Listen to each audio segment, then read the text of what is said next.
Siddhartha Mataji. Okay, ಹಾ. 42 page ತನಕ ಇದೆ. ಓಕೆ, 33 ಆಗಿಲ್ಲ ಮತ್ತೆ? ಆಗಿದೆ ಆಗಿದೆ, ನಾನು ಟಿಕ್ ಮಾರ್ಕ್ ಮಾಡಿದ್ದೇನೆ ಮಾತಾಜಿ. ಹೌದಾ? ಇನ್ನು 34 ಎಂತ ಇಲ್ಲ, ಒಂದ್ 4 ಲೈನ್ ಇದೆ ಅಷ್ಟೇ, ಅಷ್ಟಕ್ಕೆ ನಾವು ಎಂಡ್ ಮಾಡಿದ್ದೇವೆ. ಓಕೆ, ಇಲ್ಲಿ 34ರಲ್ಲಿ ಇಷ್ಟೇ. ನೀವು 33ರಿಂದ ಮಾಡಿ ಸ್ವಲ್ಪ, ಮಾಡ್ಲಿ ಅಥವಾ ಫಸ್ಟ್ ಚಾಪ್ಟರ್ ನಿಂದಲೇ ಮಾಡಿ. ಸ್ವಲ್ಪ ಹಿಂದ್ರಿಂದ ಹೇಳ್ತಾರಲ್ಲ ಹೇಗಿದ್ರು. ಹೌದು, ಹೇಗೆ ಹೇಳಿ. ಎಲ್ಲಿದ್ದಾರೆ? ಮುಖ ಕೃಷ್ಣನ ಕಾಣ್ತದ? ಜನ್ಮವ ಮುಖ ಕಾಣ್ತದ? ಇಲ್ಲ, ಕಾಣ್ತದ? ಕಾಣಿಸ್ತಾ ಇದೆ ಮಾತಾಜಿ, ಕಾಣಿಸ್ತಿದ್ಯಾ? ಮನಸ್ತೃಪ್ತಿ ಆಯ್ತು. ನನಗೆ ಅಕ್ಷರ ಕಾಣುದಿಲ್ಲ, ನಾನು ಬುಕ್ ನೋಡಿ ಹೇಳ್ಬೇಕೀಗ. ಹಾ ಹೇಳಿ. 33ನೇ ಪೇಜಿನಿಂದವ? ಹೌದೌದು, ಹೇಳಿ. 33ನೇ ಪೇಜಿನಲ್ಲಿ ಏನಿದೆ? ತನ್ನ ತಂದೆ ತಾಯಿಯರ ಮುಂದೆ ಹೀಗೆ ಹೇಳಿ ಪ್ರಭು ಸಾಮಾನ್ಯ ಶಿಶುವಿನ ರೂಪ ತಾಳ್ತಾನೆ. ಅವಳು ರಿಕ್ವೆಸ್ಟ್ ಮಾಡ್ತಾಳೆ ಅಲ್ವಾ? ಇದ್ಯಾವ್ದು ಪೇಜ್ ಬಂತ? ರಿಕ್ವೆಸ್ಟ್ ಮಾಡ್ತಾಳೆ ದೇವಕಿ, ನೀನು ಕಂಸನಿಂದ ತೊಂದರೆ ಆಗ್ಬಹುದು, ನೀನೀಗ ಮಾನವ ರೂಪವನ್ನು ತೆಗಿ ಅಂತ. ಹಾಗೆ ಪ್ರೇಯರ್ ಮಾಡ್ತಾಳೆ. ಆಗ ಅವರು ಮಾನವ ರೂಪವನ್ನು ತಕೊಳ್ತಾರೆ. ಭಗವಂತ ಶಿಶುವಿನ ರೂಪ ತಾಳ್ತಾರೆ. ಆಮೇಲೆ ದೇವೋತ್ತಮ ಪರಮಪುರುಷನ ಅಪ್ಪಣೆ ಮಾಡಿದ್ರಿಂದ ವಸುದೇವನು ಮಗು ಹಿಡ್ಕೊಂಡು ಎಲ್ಲಿ ಹೋಗ್ತಾನೆ? ಇಲ್ಲಿಗೆ ನಂದ ಮಹಾರಾಜನ ಹತ್ರ ಹೋಗ್ತಾನೆ. ಅಲ್ಲೊಂದು ಹೆಣ್ಣು ಮಗು ಇದೆ, ಅದನ್ನ ತಕೊಂಡ್ ಬಾ ಅಂತ ಹೇಳ್ತಾನೆ. ನೋಡಿ, ಯೋಗಮಾಯೆ ಪ್ರಭುವಿನ ಅಂತರ್ಶಕ್ತಿ, ಅಂತರಂಗ ಶಕ್ತಿ ಅಂತ ಅವಳು ಯೋಗಮಾಯೆ. ಅವಳು ಯಶೋದೆಗೆ ಮಗಳಾಗಿ ಹುಟ್ಟಿದಾಳೆ ಅಲ್ಲಿ. ಅವಳು ಮಾಯೆಯ ಪ್ರಭಾವದಿಂದ ಕಂಸನ ಅರಮನೆಯಲ್ಲಿ ಎಲ್ರೂ, ಮುಖ್ಯವಾಗಿ ದ್ವಾರಪಾಲಕರು ಎಲ್ಲರೂ ನಿದ್ರೆಯಲ್ಲಿರ್ತಾರೆ. ಈ ಮಾಯೆ ಏನ್ ಮಾಡ್ತಾಳೆ? ಯಶೋದೆ ಹೆರುವಾಗ ಎಲ್ಲರಿಗೆ ಮಾಯೆ ಮಾಡಿಬಿಡ್ತಾಳೆ, ಅಂದ್ರೆ ನಿದ್ರೆ ಬರುವಾಗೆ ಮಾಡ್ತಾಳೆ. ಆಗ ಇವಳು ಈ ಯೋಗ ಮಾಯೆ ಮಗುವಾಗಿ ಹುಟ್ಟುತ್ತಾಳೆ. ಹುಟ್ಟಿದ ನಂತರ ಎಲ್ರಿಗೆ ನಿದ್ರೆ ಬಂದಿರ್ತದೆ. ಅಷ್ಟೊತ್ತಿಗೆ ಇವರು ಈ ಮಗುವನ್ನು ತಕೊಂಡು ಅಲ್ಲಿಗೆ ಹೋಗುವಂತಹದ್ದು. ಯಾರು? ವಸುದೇವ ಗಾಢ ನಿದ್ರೆಯಲ್ಲಿ ಮೈ ಮರೆತರು. ಎಲ್ಲ ಬಾಗಿಲುಗಳು ಅಡ್ಡಪಟ್ಟಿಯನ್ನು ಹಾಕಿ ಸರಪಳಿಗಳನ್ನು ಹಾಕಿದ್ದರೂ ಬಾಗಿಲುಗಳೆಲ್ಲ ತೆರ್ಕೊಳ್ತಾವಂತೆ. ರಾತ್ರಿ ಕಗ್ಗತ್ತಲು. ಆದ್ರೆ ವಸುದೇವನು ಕೃಷ್ಣನನ್ನು ಎತ್ತಿಕೊಂಡು ಹೋಗುವಾಗ ಸೂರ್ಯ ಇದ್ದಾಗ ಕತ್ಲೆ ಇರುವುದಿಲ್ಲ ಅಲ್ವಾ? ಆತರ ಅವನಿಗೆ ಬೆಳಕು ಬರ್ತದೆ, ಕತ್ಲೆ ಆದ್ರೂ ಕೂಡ. ಆ ಬೆಳಕಿನಲ್ಲಿ ಅವನು ಮಗು ತಕೊಂಡು ಬರ್ತಾನೆ. ಒಂದು ಅಲ್ಲಿ ಮಾಯೆ ಇರುವುದು ಸಾಧ್ಯವೇ ಇಲ್ಲ ಎಂದು ಚೈತನ್ಯ ಚರಿತಾಮೃತದಲ್ಲಿ ಹೇಳಿದೆ. ಅಂದ್ರೆ ಕೃಷ್ಣ ಇದ್ದಲ್ಲಿ ಕತ್ಲೆ ಇರುವುದಿಲ್ಲ, ಮಾಯೆ ಇರುವುದಿಲ್ಲ ಅಂತ. ಹಾಗೆ ಮಗುವನ್ನು ತಕೊಂಡು ಬರ್ತಾನೆ. ಬಾಗಿಲೆಲ್ಲ ತೆರ್ಕೊಳ್ತದೆ. ಮತ್ತೆ ಆಕಾಶದಲ್ಲಿ ಗುಡುಗು ಬರ್ತದೆ, ಭಾರಿ ಮಳೆ ಬರ್ತದೆ, ಬಿರಿಯುತ್ತಿದ್ದ ಮಳೆ. ಕೃಷ್ಣ ತಕೊಂಡು ಬರ್ತಾನೆ ಮಗುವನ್ನು. ಅವಳು ದಾರಿ ಬಿಡ್ತಾಳೆ. ಯಾರು? ಯಮುನೆಯಲ್ಲಿ ಹಿಡ್ಕೊಂಡು ಬರ್ತಾನೆ. ಇವನು ಯಾರು? ಆದಿಶೇಷ ಕೊಡೆಯಾಗಿ, ಮಳೆ ಬರದಾಗೆ ಕೊಡೆಯಾಗಿ ಇದು ಮಾಡ್ತಾನೆ. ಯಮುನಾ ನದಿ ತೀರಕ್ಕೆ ಬಂದಾಗ ಅರ್ಭಟಿಸ್ತದಂತೆ, ನೊರೆ ಬಂದಿರ್ತದಂತೆ. ಆದ್ರೂ ಕೂಡ ಇವನು ದಾರಿ ಬಿಟ್ಕೊಡ್ತಾಳೆ ಅವಳು. ಅವನು ಮಗುವನ್ನು ತಕೊಂಡು ಸಾಗರವು ದಾರಿಯನ್ನು ಬಿಟ್ಟು, ನದಿಯು ದಾರಿಯನ್ನು ಬಿಟ್ಟಿತು. ಅಂದ್ರೆ ರಾಮ ಸೇತುವೆ ಕಟ್ಟುವಾಗ ಸಾಗರ ದಾರಿ ಬಿಟ್ಟುಕೊಟ್ಟ ಹಾಗೆ ಇವನಿಗೆ ದಾರಿ ಬಿಟ್ಕೊಟ್ಟಿತ್ತು ಅಂತ ಹೇಳ್ತಾರೆ. ಹೀಗೆ ವಸುದೇವನು ಯಮುನಾ ನದಿಯನ್ನು ದಾಟಿದ ಅಂತ ಹೇಳ್ತಾರೆ. ಆಮೇಲೆ ಗೋಕುಲಕ್ಕೆ ಬರ್ತಾನೆ. ಮಹಾರಾಜನ ಮನೆಗೆ ಹೋದ. ನಂದ ಮಹಾರಾಜನ ಮನೆಗೆ ಹೋಗಿ ಅಲ್ಲಿ ನಿದ್ರೆಯಲ್ಲಿದ್ದ ಆ ಮಗು, ತಾಯಿ ನಿದ್ರೆಯಲ್ಲಿರ್ತಾಳೆ. ಈ ಮಗುವನ್ನು ಇಡ್ತಾನೆ. ಆ ಮಗುವನ್ನು ಹಿಡ್ಕೊಂಡು ಬರ್ತಾನೆ. ಸ್ಕ್ರೀನ್ ಮೇಲೆ ಹಾಕಿ, ಸ್ಕ್ರೀನ್ ಸ್ಕ್ರೋಲ್ ಮಾಡಿ.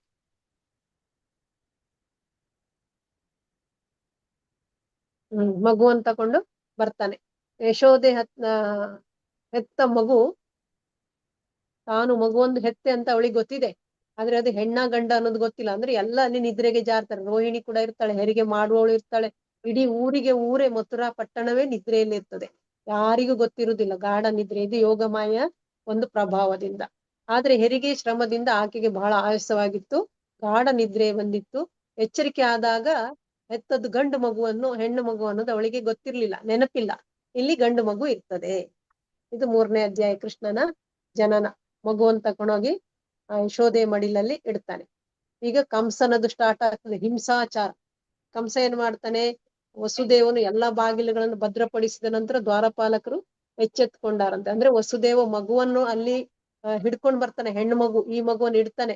ಒಳಗೆ ಬಂದು ಬಾಗಿಲೆಲ್ಲ ತಾನೇ ಬೀಳ್ತದೆ. ಬಾಗಿಲು ಹಾಕಿದ ಅಂತ ಹೇಳಿದ್ದಾರೆ ಇಲ್ಲಿ. ವಸುದೇವನೇ ಭದ್ರ ಮಾಡ್ಕೊಳ್ತಾನೆ ಬಾಗಿಲು ಅಂತ ಹೇಳ್ತಾರೆ. ಆಮೇಲೆ ಅವನು ಇದು ಕೈಗೆ ಅವನೇ ಹಾಕೊಳ್ತಾನೆ ಸಂಕೋಲೆ. ಹಾಕೊಂಡಾಗ ಏನಾಗ್ತದೆ ಅಂತ ಹೇಳಿದ್ರೆ ದ್ವಾರಪಾಲಕರಿಗೆ ಎಚ್ಚರ ಆಗ್ತದೆ. ದ್ವಾರಪಾಲಕರು ಎಚ್ಚರಾಗಿ ನೋಡುವಾಗ ಮಗು ಅಳ್ತದೆ. ರಾತ್ರಿಯೇ ಇದು. ಮಗು ಅಳ್ತದೆ.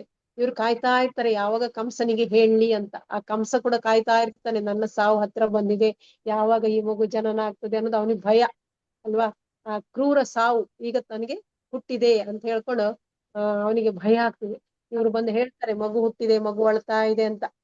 ಸಾವು ಸಮೀಪಿಸುತ್ತಿರೋದ್ರಿಂದ ಕಂಸನ ಮನಸ್ಸು ಗೊಂದಲ, ಅವನಿಗೆ ತುಂಬಾ ಭಯ, ಕೂದ್ಲೆಲ್ಲ ನಿಮಿರ್ತದಂತೆ ಭಯದಿಂದ. ಮಗು ಹುಟ್ಟಿದ ಸ್ಥಳಕ್ಕೆ ಓಡೋಡಿ ಬರ್ತಾನೆ. ಬಂದು ಅಣ್ಣನ ಬರೋದ್ ನೋಡಿ ದೇವಕಿಗೆ ತುಂಬಾ ಭಯ ಆಗ್ತದೆ. ಅವಳು ಬೇಡ್ಕೊಳ್ತಾಳೆ, ಅಣ್ಣನ ಹತ್ರ ರಿಕ್ವೆಸ್ಟ್ ಮಾಡ್ತಾಳೆ, ಅಣ್ಣ ಇದು ದಯವಿಟ್ಟು ಇದು ಹೆಣ್ಣು ಮಗು, ಇದನ್ನು ಕೊಲ್ಬೇಡ ಅಂತ ಹೇಳ್ತಾಳೆ. ನಿನಗೇನಾದ್ರೂ ಹೆಣ್ಣು ಮಗುವಿಂದ ಸಾವು ಬರ್ಲಿ ಅಂತ ಆಕಾಶವಾಣಿ ಆಗ್ಲಿಲ್ಲ, ಗಂಡು ಮಗುವಿನಿಂದ ಅಂತ ಹೇಳಿದೆ. ಹೆಣ್ಣು ಮಗು ಕೊಲ್ಬೇಕು ಅಂತ ಏನ್ ವಿಧಿಸಿಲ್ಲ, ಆದ್ರಿಂದ ಇದನ್ನು ಬಿಟ್ಟು ಬಿಡು. ಇವಳು ನಿನ್ನ ಮಗನಿಗೆ ಸೊಸೆಯಾಗಿ ಬರ್ತಾಳೆ. ಇದು ನಾನು ನಿನ್ಗೆ ಬೇಕಾದ್ರೆ ಮಾತು ಕೊಡ್ತೇನೆ ಅಣ್ಣ ಅಂತ ಹೇಳ್ತಾಳೆ. ಇದನ್ನು ಕೊಲ್ಬೇಡ, ಇದು ನನ್ನ ಜೊತೆಯಲ್ಲಿ ಬೆಳಿಲಿ ಈ ಮಗು ಅಂತ ಹೇಳ್ತಾಳೆ. ತುಂಬಾ ರಿಕ್ವೆಸ್ಟ್ ಮಾಡ್ಕೊಳ್ತಾಳೆ, ಈ ಹುಡುಗಿಯನ್ನು ಕ್ಷಮಿಸಬೇಕೆಂದು ನಾನು ಬೇಡುತ್ತೇನೆ, ನನ್ನ ಮಗಳಾಗಿ ಅವಳು ಬದುಕಿಕೊಳ್ಳಲಿ ಅಂತ ಹೇಳ್ತಾಳೆ. ಆದ್ರೆ ಕಂಸ ತುಂಬಾ ಕ್ರೂರಿ, ಅವನು ಈ ಸಂಬಂಧವನ್ನೆಲ್ಲ ಮರಿತಾನೆ. ಯಾಕೆಂದ್ರೆ ತನಗೆ ಕಷ್ಟ ಬಂದಿದೆ, ತನ್ನ ಕಷ್ಟ ಬಂದಾಗ ಸಂಬಂಧ ಯಾವುದು ಇರುವುದಿಲ್ಲ ರಾಕ್ಷಸರಿಗೆ ಅಲ್ವಾ. ಅವನೇನ್ ಮಾಡ್ತಾನೆ, ಆ ಮಗುವನ್ನು ಕೊಲ್ಲಿಕ್ಕೆ ಯೋಚನೆನೇ ಮಾಡ್ತಾನೆ. ಆ ಹೆಣ್ಣು ಮಗುವನ್ನು ಎತ್ಕೊಳ್ತಾನೆ. ಎತ್ಕೊಂಡು ಅದನ್ನು ಕೊಲ್ಲಬೇಕಂತ ಕಲ್ಲಿಗೆ ಅಪ್ಪಳಿಸ್ಲಿಕ್ಕೆ ಹೋಗುವಾಗ ಅದು ಆಕಾಶಕ್ಕೆ ಹಾರಿ ಹೋಗ್ತದೆ. ಆಕಾಶಕ್ಕೆ ಹಾರಿ ಹೋಗುವಾಗ ಅದಕ್ಕೆ 8 ಕೈಗಳು ಬರ್ತವೆ. 8 ಕೈಗಳು ಬರ್ತವೆ. 8 ಕೈಗಳು ತುಂಬಾ ಆಯುಧಗಳಿರ್ತವೆ. ಹೂಮಾಲೆ ಇರ್ತದೆ ಅವಳಿಗೆ, ಒಳ್ಳೆ ವಸ್ತ್ರ ಅಲಂಕೃತಳಾಗಿದ್ದಾಳೆ, ಆಭರಣ ಧರಿಸಿದ್ದಾಳೆ. ಆಮೇಲೆ ಈಟಿ, ಬಿಲ್ಲು, ಬಾಣ, ಗಂಟೆ, ಶಂಖ, ಚಕ್ರ, ಗದೆ, ಗುರಾಣಿ, 8 ಕೈಗಳಲ್ಲಿ 8 ಆಯುಧ ಇರ್ತದೆ ಅವಳದು. ಅಂತ ಒಂದು ವಿಷ್ಣುವಿನ ತಂಗಿಯಾಗಿ ಕಾಣ್ತಾಳಂತೆ ಅವಳಿಗೆ. ಹೀಗೆ ವಾಸ್ತವವಾಗಿ ಅವಳು ದುರ್ಗಾದೇವಿ ಆಗಿದ್ಲು. ಆ ಮಗು ಪ್ರತ್ಯಕ್ಷವಾದದ್ದು ಕಂಡು ಎಲ್ಲ ಲೋಕದವರು, ಸಿದ್ಧರು, ಚಾರಣರು, ಗಂಧರ್ವರು, ಅಪ್ಸರರು, ಕಿನ್ನರು ಮತ್ತೆ ಉರಗ ಲೋಕದವರು ಎಲ್ಲರೂ ಕೂಡ ಅವಳಿಗೆ ಕಾಣಿಕೆಗಳನ್ನ ಅರ್ಪಿಸ್ತಾರಂತೆ. ಅರ್ಪಿಸಿ ಪ್ರಾರ್ಥನೆ ಮಾಡ್ತಾರೆ. ಮೇಲಿನಿಂದ ದೇವಿಯು ಕಂಸನಿಗೆ ಹೀಗೆ ಹೇಳ್ತಾಳೆ, ನಾನು ನಿನ್ನನ್ನು ಕೊಲ್ಲಿಕ್ಕೆ ಬಂದವಳಲ್ಲ, ನಿನ್ನನ್ನು ಕೊಲ್ಲುವವನು ಬೇರೆ ಒಂದು ಊರಲ್ಲಿ ಹುಟ್ಟುತ್ತಾ ಇದ್ದಾನೆ ಅಂತ ಹೇಳ್ತಾಳೆ ಅವಳು. ಹೇಗೆ ನನ್ನನ್ನು ಕೊಲ್ಲಬಲ್ಲೆ, ನೀನ್ ಹೇಗೆ ನನ್ನನ್ನು ಕೊಲ್ತೀಯ, ನಿನ್ನನ್ನು ಕೊಲ್ಲುವವ ಬೇರೆ ಊರಲ್ಲಿ ಹುಟ್ಟಿ ಬೆಳೀತಾ ಇದ್ದಾನೆ. ಬಡಪಾಯಿ, ನಿನ್ನ ತಂಗಿಯ ವಿಷಯದಲ್ಲಿ ಕ್ರೂರಿ ಆಗ್ಬೇಡ ಅಂತ ಹೇಳಿ ಕಾಣಿಸಿಕೊಂಡ ಮೇಲೆ ದುರ್ಗಾದೇವಿ ಪ್ರಪಂಚದ ಬೇರೆ ಭಾಗಗಳಲ್ಲಿ ಬೇರೆ ಬೇರೆ ಹೆಸರುಗಳಿಂದ ಅವಳಿಗೆ ಕರೀಲಿಕ್ಕೆ ಶುರು ಮಾಡಿದ್ರಂತೆ. ಈ ತರ ಅವಳು ಇದು ಪ್ರಕಟ ಆದ್ಮೇಲೆ ಅವಳಿಗೆ ಬೇರೆ ಬೇರೆ ಹೆಸರಲ್ಲಿ ಕರೀಲಿಕ್ಕೆ ಶುರು ಮಾಡಿದ್ರು ಅಂತ ಹೇಳ್ತಾರೆ. ಮತ್ತೆ ಅವಳು ಮಾಯಾಗಿ ಹೋಗ್ತಾಳೆ. ಈ ಮಾತುಗಳನ್ನು ಕೇಳಿ ಕಂಸನಿಗೆ ಭಯ ಆಗ್ತದೆ, ತತ್ತರಿಸಿ ಹೋಗ್ತಾನಂತೆ. ಅವನಿಗೆ ಏನ್ ಮಾಡ್ಬೇಕು ಅನ್ನೋದು ಗೊತ್ತಾಗುದಿಲ್ಲ. ಆಮೇಲೆ ತುಂಬಾ ಮನಸ್ಸು ಕರಗಿ ಹೋಗ್ತದೆ, ಬೇಜಾರಾಗ್ತದೆ. ಈ ತಂಗಿಗೆ, ವಸುದೇವನಿಗೆ ತುಂಬಾ ಹಿಂಸೆ ಕೊಟ್ಟೆ, ಜೈಲಲ್ಲಿ ಹಾಕಿದೆ, ಅವರ 6 ಮಕ್ಕಳನ್ನು ಕೊಂದೆ, ನಾನೆಂತ ಪಾಪ ಕೆಲಸ ಮಾಡಿದೆ ಅಂತ ಪಶ್ಚಾತ್ತಾಪ ಪಡ್ತಾನೆ. ಮತ್ತೆ ಅವ್ರ ಹತ್ರ ಬಂದು ಕ್ಷಮೆ ಕೇಳ್ತಾನೆ. ನನ್ನ ಸೋದರ ಅಳಿಯರನ್ನೆಲ್ಲ ಕೊಂದು ರಾಕ್ಷಸನಂತೆ ವರ್ತನೆ ಮಾಡಿದೆ, ನಾನು ಬಾಂಧವ್ಯವನ್ನೇ ಮರೆತು ಬಿಟ್ಟಿದ್ದೆ ಅಂತ ಹೇಳ್ತಾನೆ. ಮತ್ತೆ ಏನಾಗ್ತದೆ, ನನಗೆ ಯಾವ ಪಾಪ ಸಿಗ್ತದೆ ಅಂತ ಗೊತ್ತಿಲ್ಲ, ಬ್ರಾಹ್ಮಣರನ್ನು ಕೊಂದ ಹಾಗೆ ಕೊಂದವರನ್ನು ಎಲ್ಲಿ ತಳ್ಳುತ್ತಾರೆ, ನರಕಕ್ಕೆ, ಅಂತ ನರಕ ಕೂಡ ನನ್ಗೆ ಸಿಗ್ಬಹುದು ಅಂತ ಹೇಳ್ತಾನೆ. ನಾನು ಮಾನವರಾದ್ರೆ ಸುಳ್ಳು ಹೇಳ್ತಾರೆ, ಆದ್ರೆ ಈ ಆಕಾಶವಾಣಿ ಕೂಡ ಸುಳ್ಳಾಯ್ತಲ್ಲ ಅಂತ ಹೇಳ್ತಾನೆ. ಮಾನವರಾದ್ರೂ, ಮಾನವ ಸಮಾಜ ಆದ್ರೂ ಸುಳ್ಳು ಹೇಳ್ತದೆ, ಆದ್ರೆ ಆಕಾಶ ನಿವಾಸಿಗಳು ಸುಳ್ಳು ಹೇಳ್ತಾರೆ ಅಂತ ಹೇಳ್ತಾನೆ. ಮತ್ತೆ ಇಷ್ಟು ಜನರನ್ನು ಕೊಂದು ನಾನು ಪಾಪ ಮಾಡಿಕೊಂಡೆ, ವಸುದೇವ ಮತ್ತೆ ದೇವಕಿಯರು, ನೀವಿಬ್ಬರು ಮಹಾತ್ಮರು, ನೀವು ತುಂಬಾ ಮಹಾತ್ಮರು, ನೀವು ಉಪದೇಶಿಸಬೇಕಾದ್ದು ಏನೂ ಇಲ್ಲ, ಆದ್ರೆ ನಿಮ್ಮ ಮಕ್ಕಳ ಸಾವಿಗಾಗಿ ನಾವು ತುಂಬಾ ನೀವೇನ್ ದುಃಖ ಪಡಬೇಡಿ, ನಾನು ನಿಮ್ಮಲ್ಲಿ ಕ್ಷಮೆ ಕೇಳ್ತೇನೆ ಅಂತ ಹೇಳ್ತಾನೆ. ಮತ್ತೆ ಅವನು ತುಂಬಾ ಬುದ್ಧಿವಂತ ಇರ್ತಾನೆ, ತುಂಬಾ ಜಾಣ ಇರ್ತಾನೆ. ಯಾರು ಕಂಸ. ಅವನೇನ್ ಮಾಡ್ತಾನೆ, ಆತ್ಮದ ಜ್ಞಾನವನ್ನು ಕೊಡ್ತಾನೆ. ಇಲ್ಲಿ ಅವರಿಗೆ ಆತ್ಮ ಬೇರೆ, ದೇಹ ಬೇರೆ, ಆತ್ಮಕ್ಕೆ ಸಾವಿಲ್ಲ, ದೇಹ ನಾಶ ಆಗ್ತದೆ, ಈ ಆತ್ಮಗಳು ಬೇರೆ ಬೇರೆ ದೇಹಗಳನ್ನು ಪಡ್ಕೊಂಡು ಬರ್ತವೆ, ಆದ್ರಿಂದ ನೀವು ಚಿಂತಿಸ್ಬೇಡಿ, ಇದು ಸರ್ವಸಾಮಾನ್ಯ, ಇದು ಬೇರೆ ಬೇರೆ ದೇಹಗಳಲ್ಲಿ ಹುಟ್ಟಬೇಕು, ಈ ಸಂಬಂಧಗಳು ಇದೆಲ್ಲ ಹೇಳ್ತಾ ಹೋಗ್ತಾನೆ ನೋಡಿ. ಭೌತಿಕ ದೇಹವು ಜೀವಾತ್ಮನಿಗಿಂತ ಭಿನ್ನವಾದದ್ದು ಎಂದು ಪ್ರತಿಯೊಬ್ಬರಿಗೂ ತಿಳಿದುಕೊಳ್ಬೇಕು ಅಂತ ಹೇಳ್ತಾನೆ. ಅಂದ್ರೆ ಆತ್ಮ ಯಾವಾಗ್ಲೂ ಶಾಶ್ವತವಾದದ್ದು, ಅದಕ್ಕೆ ನಾಶ ಅನ್ನೋದಿಲ್ಲ ಅಂತೆಲ್ಲ ಹೇಳ್ತಾನೆ. ಹೇಳಿ ಆಮೇಲೆ ದಯವಿಟ್ಟು ನನ್ನನ್ನು ಕ್ಷಮಿಸು, ನೀನು ತುಂಬಾ ಮೃದು ಸ್ವಭಾವದವಳು, ದಯಾ ಉಳ್ಳವಳು, ನನ್ನನ್ನು ಕ್ಷಮಿಸು, ನಾನು ನಿನ್ನ ಮಕ್ಕಳನ್ನು ಕೊಂದದ್ದಕ್ಕಾಗಿ ದುಃಖ ಪಡಬೇಡ, ಇದು ನಾನು ಬೇಕಂತ ಮಾಡ್ಲಿಲ್ಲ, ಇದು ನಿಜವಾಗಿ ಆಗ್ಬೇಕಿತ್ತು, ಅದು ಆಗಿದೆ ಅಂತ ಹೇಳ್ತಾನೆ. ನಾನು ಮಾಡಿದ್ದಲ್ಲ, ಇದು ಹಿಂದೆ ನಿರ್ಧಾರವಾಗಿರುವ ಕಾರ್ಯಗಳು. ಇಷ್ಟವಿಲ್ಲದೆ ಇದ್ರು ಮನುಷ್ಯನು ಆಗಲೇ ನಿರ್ಧಾರವಾಗಿರೋ ಯೋಜನೆಯನ್ನು ನಡೆದುಕೊಳ್ಳಬೇಕಾಗ್ತದೆ. ಆ ಯೋಜನೆಯಂತೆ ನಾವು ನಡ್ಕೊಳ್ಬೇಕು. ನಾವೇನೀಗ ಬೇಕಂತ ಮಾಡಿದ್ದಲ್ಲ ಇದು ಅಂತ ಹೇಳ್ತಾನೆ ಕಂಸ. ಆಮೇಲೆ ದೇಹವು ಕೊನೆಗೊಂಡ ಆತ್ಮವು ಸಾಯುತ್ತದೆ ಎಂದು ಜನರು ತಪ್ಪಾಗಿ ಭಾವಿಸುತ್ತಾರೆ. ಅಂದ್ರೆ ಜನರು ದೇಹ ಸತ್ ಮೇಲೆ ಎಲ್ಲ ಮುಗೀತು ಅಂತ ತಿಳ್ಕೊಳ್ತಾರೆ. ಆದ್ರೆ ಇಲ್ಲ, ಜೀವ ಹಾಗೇ ಇರ್ತದೆ ಅಂತ ಹೇಳ್ತಾನೆ. ಈ ಎಲ್ಲಾ ತಪ್ಪು ಭಾವನೆಗಳಿಂದ ಮನುಷ್ಯನು ಭೌತಿಕ ಜೀವನದ ಸ್ಥಿತಿಗಳನ್ನು ಒಪ್ಪಲೇಬೇಕಾಗುತ್ತದೆ. ಎಂದರೆ ಆತ್ಮವು ಅಮರವಾದದ್ದು ಎಂದು ದೃಢವಾದ ನಂಬಿಕೆ ಬರುವವರೆಗೆ ಮನುಷ್ಯನು ಕೊಲ್ಲುವ ಮತ್ತು ಕೊಲ್ಲಲ್ಪಡುವ ಯಾತನೆಗೆ ಗುರಿಯಾಗುತ್ತಾನೆ. ಅಂದ್ರೆ ಇದು ನಾವು ಕೊಲ್ಲುವ ಮತ್ತೆ ನಾವು ಸಾಯ್ತೇವಲ್ವಾ ಇನ್ನೊಬ್ಬರಿಂದ, ಅದು ಅಂತಹ ಯಾತನೆಗೆ ಗುರಿ ಆಗ್ತಾನೇ ಇರ್ತಾವಂತೆ. ಆತ್ಮ ಬೇರೆ ದೇಹ ಬೇರೆ ಅನ್ನೋದು ನಮ್ಗೆ ಗೊತ್ತಿಲ್ಲದ ಕಾರಣ. ನನ್ನ ಪ್ರೀತಿಯ ತಂಗಿ ದೇವಕಿ ಮತ್ತು ವಸುದೇವ, ನಾನು ನಿಮಗೆ ಮಾಡಿದ ಕ್ರೂರ ಅಪಕಾರಗಳನ್ನು ದಯವಿಟ್ಟು ಕ್ಷಮಿಸಿ. ನನ್ನದು ಬಹು ನೀಚ ಸ್ವಭಾವ, ನಿಮ್ಮದು ಉದಾತ್ತ ಸ್ವಭಾವ. ಆದ್ರಿಂದ ನನ್ನ ವಿಷಯದಲ್ಲಿ ಕರುಣೆಯನ್ನು ತೋರಿ ಕ್ಷಮಿಸಿ ಅಂತ ಹೇಳ್ತಾನೆ. ಅಷ್ಟು ಹೇಳ್ತಾನೆ. ತುಂಬಾ ಒಳ್ಳೆ ಗುಣ ಬಂದಿರ್ತದೆ. ಆದ್ರೆ ಕಂಸನು ತನ್ನ ಭಾವನಿಗೆ, ಅವನಿಗೆ ಖುಷಿ ಆಗ್ತದೆ ವಸುದೇವನಿಗೆ. ಅವನು ಕೂಡ ಸ್ವಲ್ಪ ವಿಷಯ ಹೇಳ್ತಾನೆ. ಕಣ್ಣುಗಳಿಂದ ವಸುದೇವ ಹೇಳುವಾಗ ಕಂಸನ ಕಣ್ಣಲ್ಲಿ ನೀರು ಬರ್ತದಂತೆ. ಅವನು ಅವರ ಕಾಲಿಗೆ ಬೀಳ್ತಾನಂತೆ. ಮತ್ತೆ ಕೊಲ್ಲಲು ಪ್ರಯತ್ನಿಸಿದ ದುರ್ಗಾದೇವಿಯ ಮಾತುಗಳನ್ನು ನಂಬಿ ಕಂಸನು ಕೂಡಲೇ ತನ್ನ ಭಾವನನ್ನು, ತಂಗಿಯನ್ನು ಬಿಡುಗಡೆ ಮಾಡಿದ. ಎಲ್ಲ ಜೈಲಿಂದ ಅವರನ್ನು ಬಿಡಿಸ್ತಾನೆ. ಮತ್ತೆ ತಾನೇ ಕಬ್ಬಿಣದ ಸರ್ಪಗಳನ್ನು ಅವರ ಕೈಯಿಂದ ತೆಗಿತಾನೆ. ಆ ಕೋಳ ಹಾಕಿರ್ತಾನಲ್ಲ, ತೆಗೆದು ಬಿಡ್ತಾನೆ. ಮತ್ತೆ ಸಂಸಾರದಲ್ಲಿ ಒಬ್ಬನಂತೆ ಸಹಾನುಭೂತಿಯಿಂದ ತನ್ನ ಸ್ನೇಹವನ್ನು ತೋರಿಸ್ತಾನೆ. ಆದ್ರೆ ಏನ್ ಮಾಡುದು, ಅವನು ಪಶ್ಚಾತ್ತಾಪ ಪಡುತ್ತಿರುವ ಅಣ್ಣನನ್ನು ನೋಡಿ ದೇವಕಿಗೂ ತುಂಬಾ ಸಮಾಧಾನವಾಯಿತು ಅಂತ ಹೇಳ್ತಾರೆ. ಆದ್ರೆ ಅವಳು ತನ್ನ ವಿಷಯದಲ್ಲಿ ಎಸಗಿದ್ದ ಕ್ರೂರ ಕೃತ್ಯಗಳನ್ನು ಮರ್ತು ಬಿಡ್ತಾಳೆ. ಅಣ್ಣನ ವಿಷಯದಲ್ಲಿ ಅವನು ಕ್ಷಮೆ ಕೇಳ್ತಾನಲ್ವಾ, ಮರ್ತು ಬಿಡ್ತಾಳೆ. ಆದ್ರೆ ವಸುದೇವನು ಹಿಂದೆ ಆದದನ್ನೆಲ್ಲ ಮರೆತು ತನ್ನ ಭಾವಮೈದನೊಂದಿಗೆ ಮಂದಹಾಸದಿಂದ ಮಾತಾಡ್ತಾನೆ. ವಸುದೇವನು ಕಂಸನಿಗೆ, ನನ್ನ ಅದೃಷ್ಟಶಾಲಿಯಾದ ಜಡ ದೇಹ ಮತ್ತು ಆತ್ಮಗಳ ವಿಷಯ ನೀನು ಹೇಳುವುದು ನಿಜ ಅಂತ ಹೇಳ್ತಾನೆ. ಅಂದ್ರೆ ಆತ್ಮದ ವಿಷಯ ಹೇಳ್ತಾನಲ್ವಾ, ದೇಹ ಬೇರೆ ಆತ್ಮ ಬೇರೆ, ಅದ್ರ ಬಗ್ಗೆ ಆತ್ಮ ಅಮರವಾಗಿರುವುದು ಅದೆಲ್ಲ ಹೇಳ್ತಾನೆ. ಅದು ಅವನಿಗೆ ತುಂಬಾ ಖುಷಿ ಆಗ್ತದೆ. ಪ್ರತಿಯೊಬ್ಬ ಜೀವಿಯು ತನ್ನ ಜಡ ದೇಹವೇ ಜೀವಾತ್ಮನೆಂದು ಭಾವಿಸಿ ಅಜ್ಞಾನದಲ್ಲಿ ಹುಟ್ಟುತ್ತಾರೆ. ಬದುಕನ್ನು ಕುರಿತ ಈ ಭಾವನೆಯು ಅಜ್ಞಾನದಿಂದ ಆದದ್ದು ಅಂತ ಹೇಳ್ತಾರೆ. ಈ ಭೌತಿಕ ಬದುಕು ಅಜ್ಞಾನದಿಂದ ಕೂಡಿದೆ ಅಂತ ಹೇಳ್ತಾರೆ. ನಾನು, ನನ್ನದು ಅಂತ ಹೇಳ್ಕೊಂಡು ಈ ದೇಹದ ಭಾವನೆಯಲ್ಲಿ ಇರ್ತಾರೆ. ಈ ಅಜ್ಞಾನದ ಆಧಾರದ ಮೇಲೆ ನಾವು ಹಗೆತನ, ದ್ವೇಷ, ಅಸೂಯೆ, ಮತ್ಸರ ಮತ್ತೆ ಇದೆಲ್ಲ ಮತ್ತೆ ಮಾಯೆಗೆ ಒಳಗಾಗ್ತೇವೆ ಅಂತ ಹೇಳ್ತಾರೆ. ಮತ್ತೆ ನಮ್ಮ ಭಾವನೆ ವಿವಿಧ ಮುಖಗಳು ಇವೆಲ್ಲ ಅಂತ ಹೇಳ್ತಾರೆ.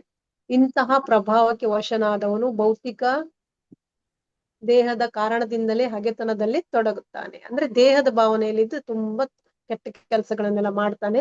ಇಂತಹ ಕಾರ್ಯಗಳಲ್ಲಿ ನಿರತರಾಗಿ ನಾವು ದೇವೋತ್ತಮ ಪರಮಪುರುಷನನ್ನೇ ಮರೆತು ಬಿಡ್ತೇವೆ ಅಂತ ಹೇಳಿದ್ರೆ. ಅಂದ್ರೆ ದೇಹದ ಭಾವನೆಯಲ್ಲಿ ಇರ್ತೇವೆ. ನನಗೋಸ್ಕರ, ನನ್ನ ಮನೆ ಅವನಿಗೆ ಹಾಕಿದೆ, ನನ್ಗೆ ಬೇಕು, ಆ ತರದಲ್ಲಿ ಜಗಳ ಮಾಡಿ ಹಗೆತನ, ಹೊಟ್ಟೆ ಕಿಚ್ಚಲು ಏನ್ ಮಾಡ್ತೇವೆ, ಇನ್ನೊಬ್ಬರಿಗೆ ತೊಂದರೆ ಕೊಡ್ತೇವೆ. ಮತ್ತೆ ಭಗವಂತನನ್ನು ಕೂಡ ಮರೆತು ಬಿಡ್ತೇವೆ ಅಂತ ಹೇಳಿದ್ದಾರೆ. ಕಂಸನ ದಯೆಯ ಅವಕಾಶವನ್ನು ಉಪಯೋಗಿಸಿಕೊಂಡು ವಸುದೇವನು ಅವನ ನಾಸ್ತಿಕ ಕೃತ್ಯಗಳಿಗೆಲ್ಲ ಭೌತಿಕ ದೇಹವೇ ಜೀವಾತ್ಮ ಎಂದು ತಪ್ಪಾಗಿ ತಿಳಿದುಕೊಂಡದೇ ಕಾರಣ ಎಂದು ತಿಳಿಸ್ತಾನೆ. ಅಂದ್ರೆ ನಾವು ದೇಹವೇ ಆತ್ಮ ಅಂತ ತಿಳ್ಕೊಳ್ಳೋದೇ ತಪ್ಪು ಕಾರಣ, ಇದರಿಂದ ಈ ತರ ಅನ್ಯಾಯಗಳೆಲ್ಲ ನಡೀತಾ ಇರುವಂತದ್ದು ಅಂತ ವಸುದೇವ ಕೂಡ ಹೇಳ್ತಾನೆ. ಕಂಸನಿಗೆ ಸ್ವಲ್ಪ ಜ್ಞಾನೋದಯ ಆಗ್ತದೆ. ಮತ್ತೆ ಖುಷಿ ಕೂಡ ಆಗ್ತದೆ. ತನ್ನ ಸೋದರ ಅಳಿಯಂದಿರನ್ನು ತಾನು ಕೊಂದೆನೆಂಬ ತಳಮಳ ಸ್ವಲ್ಪ ಕಡಿಮೆ ಆಗ್ತಂತೆ. ತುಂಬಾ ಕೊಂದೆ ಅಲ್ವಾ ಅಂತ ಹೇಳಿ ಇರ್ತದೆ. ಈ ವಸುದೇವನು ಕೂಡ ಅದನ್ನೇ ಹೇಳುವಾಗ ಅವನಿಗೆ ಸಮಾಧಾನ ಆಗ್ತದೆ. ತಂಗಿ ಮತ್ತೆ ಭಾವ ವಸುದೇವರ ಅಪ್ಪಣೆಯನ್ನು ಪಡೆದ ಅವನೇನ್ ಮಾಡ್ತಾನೆ, ಮನಸ್ಸಿನ ಭಾರ ಸ್ವಲ್ಪ ಕಡಿಮೆ ಮಾಡಿಕೊಂಡು ಅವನ ಅರಮನೆಗೆ ಹೋಗ್ತಾನೆ. ಆದ್ರೆ ಅರಮನೆಗೆ ಹೋದ್ರೆ ಕಂಸನ ಗೆಳೆಯರೆಲ್ಲ ಇದ್ದಾರಲ್ವಾ, ಅವರೆಲ್ಲ ರಾಕ್ಷಸರು ಅಲ್ವಾ. ಕಂಸ ಚೇಂಜ್ ಆದ. ಆದ್ರೆ ಅವನು ಏನ್ ಮಾಡ್ತಾನೆ, ಒಂದು ಮೀಟಿಂಗ್ ಕರೀತಾನೆ. ಎಲ್ಲ ತನ್ನ ರಾಕ್ಷಸ ಸಹಪಾಠಿಗಳನ್ನೆಲ್ಲ ಕರೀತಾನೆ. ಕರೆದು ಒಂದು ಸಭೆ. ಆ ಸಭೆಯಲ್ಲಿ ತಮ್ಮ ಪ್ರಭು ಹಿಂದಿನ ರಾತ್ರಿ ನಡೆದ ಘಟನೆಗಳನ್ನು ಕುರಿತು ಆಡಿದ ಮಾತುಗಳನ್ನು ಕೇಳಿ ವಿಷಣ್ಣರಾಗ್ತಾರೆ. ಯಾರು? ಆ ರಾಕ್ಷಸ ಅವನ ಗೆಳೆಯರೆಲ್ಲ. ಅವರಿಗೆ ಅನುಭವವಾಗ್ಲಿ ತಿಳುವಳಿಕೆಯಾಗಲಿ ಇಲ್ಲದಿದ್ದರೂ ಕಂಸನಿಗೆ ಈ ರೀತಿ ಬೋಧನೆ ಮಾಡಲು ಪ್ರಾರಂಭ ಮಾಡ್ತಾರೆ. ಕಂಸನಿಗೆ ಎಷ್ಟು ಜ್ಞಾನ ಇದೆ, ಆತ್ಮದ ಜ್ಞಾನ ಇದೆ, ಎಲ್ಲ ಇದೆ. ಆದ್ರೆ ಇವ್ರೇನ್ ಮಾಡ್ತಾರೆ, ಈಗ ಅದನ್ನು ಮನೆ ಕೆಟ್ಟದನ್ನು ತುಂಬ್ತಾರೆ. ಈಗ ತಲೆಯಲ್ಲಿ ಬೋಧನೆ ಮಾಡ್ತಾರಂತೆ. ಅವರಿಗೆ ಸ್ವಲ್ಪ ಕೂಡ ಜ್ಞಾನ ಇಲ್ಲ. ಅವ್ರೇನ್ ಹೇಳ್ತಾರೆ, ಈ ಊರುಗಳು, ದೇಶಗಳು, ಹಳ್ಳಿಗಳು, ಹುಲ್ಲುಗಾವಲುಗಳಲ್ಲಿ ಎಷ್ಟೆಷ್ಟು ಮಕ್ಕಳು ಹುಟ್ಟಿದ್ದಾರೆ 10 ದಿನದೊಳಗೆ, ಅವ್ರನ್ನೆಲ್ಲ ನಾಶ ಮಾಡಿ ಬಿಡುವ ಅಂತ ಹೇಳ್ತಾರೆ. ಎಲ್ಲರನ್ನು ಕೊಂದು ಹಾಕುವ ಅಂತ ಹೇಳ್ತಾರೆ. ಮತ್ತೆ ಇದು ಯೋಜನೆಯನ್ನು ಕಾರ್ಯಗತ ಮಾಡೋಣ. ಮತ್ತೆ ಇಂತಹ ಕ್ರೂರ ಕಾರ್ಯಗಳನ್ನು ಮಾಡಿದರೆ ದೇವತೆಗಳು ನಮಗೆ ಏನನ್ನು ಮಾಡ್ಲಿಕ್ಕಿಲ್ಲ. ಯಾಕಂದ್ರೆ ನೀನ್ ತುಂಬಾ ಬಲಶಾಲಿ, ನೀನ್ ಒಂದು ಬಾಣ ಬಿಟ್ರೆ ಸಾಕು ಅವ್ರು ತರ ಹೆದರ್ತಾರೆ. ಅದರಿಂದ ನಿನ್ನ ಬಲದ ಮುಂದೆ ಅವರು ಏನು ಮಾಡುದಿಲ್ಲ. ಅದ್ರಿಂದ ನೀನ್ ಅಪ್ಪಣೆ ಕೊಡು, ನಾವು ಇದನ್ನೆಲ್ಲ ಮಾಡ್ತೇವೆ ಅಂತ ಹೇಳ್ತಾರೆ. ಆಮೇಲೆ ಅವ್ರ ಜೀವ ಉಳಿಸಿಕೊಳ್ಳಿಕ್ಕೆ ಚಲ್ಲಾಪಿಲ್ಲಿಯಾಗಿ ಓಡಿ ಹೋಗ್ತಾರೆ ನಿನಗೆ ಹೆದರಿ ಅಂತ ಹೇಳ್ತಾರೆ. ದೇವತೆಗಳಿಗೆ ನಿನ್ನೊಡನೆ ಹೋರಾಟ ಮಾಡಲು ಸಾಧ್ಯವಾಗಲಿಲ್ಲ. ತಮ್ಮ ತಲೆಯ ಮೇಲಿನ ಪೇಟಗಳನ್ನೆಲ್ಲ ನಿನ್ನ ಕಾಲಡಿ ಇಟ್ಟು ಅವರು ನಿನ್ಗೆ ಶರಣಾಗಿದ್ದಾರೆ. ಆದ್ರಿಂದ ಪ್ರಭುವೇ ನಮ್ಮೆಲ್ರಿಗೂ ನಿನ್ನ ಶಕ್ತಿಯನ್ನು ಕಂಡು ಹೆದರಿಕೆ ಅಂತ ಹೇಳಿ ಈ ವಿಪತ್ಕಾರಕ ಹೋರಾಟದಿಂದ ನಮ್ಮನ್ನು ರಕ್ಷಿಸು ಅಂತ ಹೇಳ್ಕೊಂಡು ದೇವತೆಗಳೆಲ್ಲ ಓಡಿ ಹೋಗ್ತಾರಂತೆ. ಹಲವೊಮ್ಮೆ ಹೀಗೆ ಭಯಭೀತರಾಗಿ ಕೈಯಲ್ಲಿ ಬಿಲ್ಲು ಬಾಣಗಳನ್ನು ಹಿಡಿದು ರಥಗಳು ಮುರಿದು ತಮ್ಮ ಯುದ್ಧ ಸಾಮರ್ಥ್ಯವನ್ನೆಲ್ಲ ಮರೆತು ನಿನ್ನೊಡನೆ ಹೋರಾಡಲು ಸಾಧ್ಯವಾಗದೆ ಶರಣಾಗದವರನ್ನು ನೀನು ಕೊಲ್ಲುತ್ತಿರ್ಲಿಲ್ಲ. ನಿನ್ಗೆ ಯಾರು ಶರಣಾಗಿದ್ದಾರೆ ಅವರನ್ನು ನೀನು ಕೊಲ್ತಿರ್ಲಿಲ್ಲ, ಬಿಟ್ಟಿದ್ಯಾ ಎನ್ನುವುದನ್ನು ನಾವು ಕಂಡಿದ್ದೇವೆ ಅಂತ ಹೇಳ್ತಾರೆ ಈ ರಾಕ್ಷಸ ಗೆಳೆಯರು. ಆದ್ರಿಂದ ಅವರ ವಿಷಯದಲ್ಲಿ ನಮ್ಗೆ ಯಾವ ಭಯ ಇಲ್ಲ, ಅವರೇನು ನಮ್ಗೆ ಮಾಡುದಿಲ್ಲ ಅಂತ ಹೇಳ್ತಾರೆ. ರಣಭೂಮಿಯ ಹೊರಗಡೆ ಶಾಂತಿಯ ಸಮಯದಲ್ಲಿ ಅವರು ತಾವು ಮಹಾಯೋಧರ ಎಂದು ಹೆಮ್ಮೆ ಪಡ್ತಾರೆ ಈ ದೇವತೆಗಳೆಲ್ಲ. ಆದ್ರೆ ರಣಭೂಮಿಗೆ ಬಂದ ಮೇಲೆ ಅವರು ಹೆದ್ರಿ ಓಡಿ ಹೋಗ್ತಾರೆ. ಮತ್ತೆ ವಿಷ್ಣು, ಶಿವ, ಬ್ರಹ್ಮ ಸಿದ್ಧರಾಗಿದ್ದರೂ ನಾವು ಅವರ ವಿಷಯದಲ್ಲಿ ಭಯ ಪಡುವ ಕಾರಣ ಇಲ್ಲ ಅಂತ ಹೇಳ್ತಾರೆ. ಇನ್ ದೇವತೆಗಳಿಗೆ ಇವರೆಲ್ಲ ರಕ್ಷಣೆ ಮಾಡ್ತಾರಲ್ಲ, ಅವ್ರು ಯಾರು ಬಂದ್ರು ನಾವು ಭಯ ಪಡುದಿಲ್ಲ. ವಿಷ್ಣುವೇ ಆಗಲಿ ಎಲ್ಲಾ ಜೀವಿಗಳ ಹೃದಯದಲ್ಲಿ ಅಡಗಿಕೊಂಡಿದ್ದಾನೆ, ಅವನು ಹೊರಗೆ ಬರಲಾರ. ವಿಷ್ಣು ಎಲ್ಲರ ಹೃದಯದೊಳಗೆ ಅಡಗಿ ಕೂತಿದ್ದಾನಂತೆ. ದೂರ ಕಾಡಿಗೆ ಹೋಗಿದ್ದಂತೆ. ಬ್ರಹ್ಮ ತಪಸ್ಸಿಗೆ ಧ್ಯಾನ ಮಾಡ್ಲಿಕ್ಕೆ ಹೋಗಿದ್ದ. ಇಂದ್ರನ ವಿಷಯ ಏನ್ ಹೇಳುದು ಬೇಡ, ನಿನ್ನ ಬಲದೊಡನೆ ಹೋಲಿಸಿದ್ರೆ ಅವನು ಒಂದು ಹುಲ್ಲು ಕಡ್ಡಿ ಅಂತ ಹೇಳಿ ಅವರನ್ನು ತುಂಬಾ ಕೀಳಾಗಿ ಮಾತಾಡ್ತಾರೆ. ಆದ್ರಿಂದ ಆ ದೇವತೆಗಳಿಂದ ನಮ್ಗೆ ಯಾರ ಭಯವೂ ಇಲ್ಲ, ನೀನ್ ನನ್ಗೆ ಅಪ್ಪಣೆ ಕೊಡು, ನಾವು ಈ ಕಾರ್ಯ ಮಾಡ್ತೇವೆ ಅಂತ ಹೇಳ್ತಾರೆ. ಸ್ಕ್ರೋಲ್ ಮಾಡಿ ಮಾತಾಜಿ.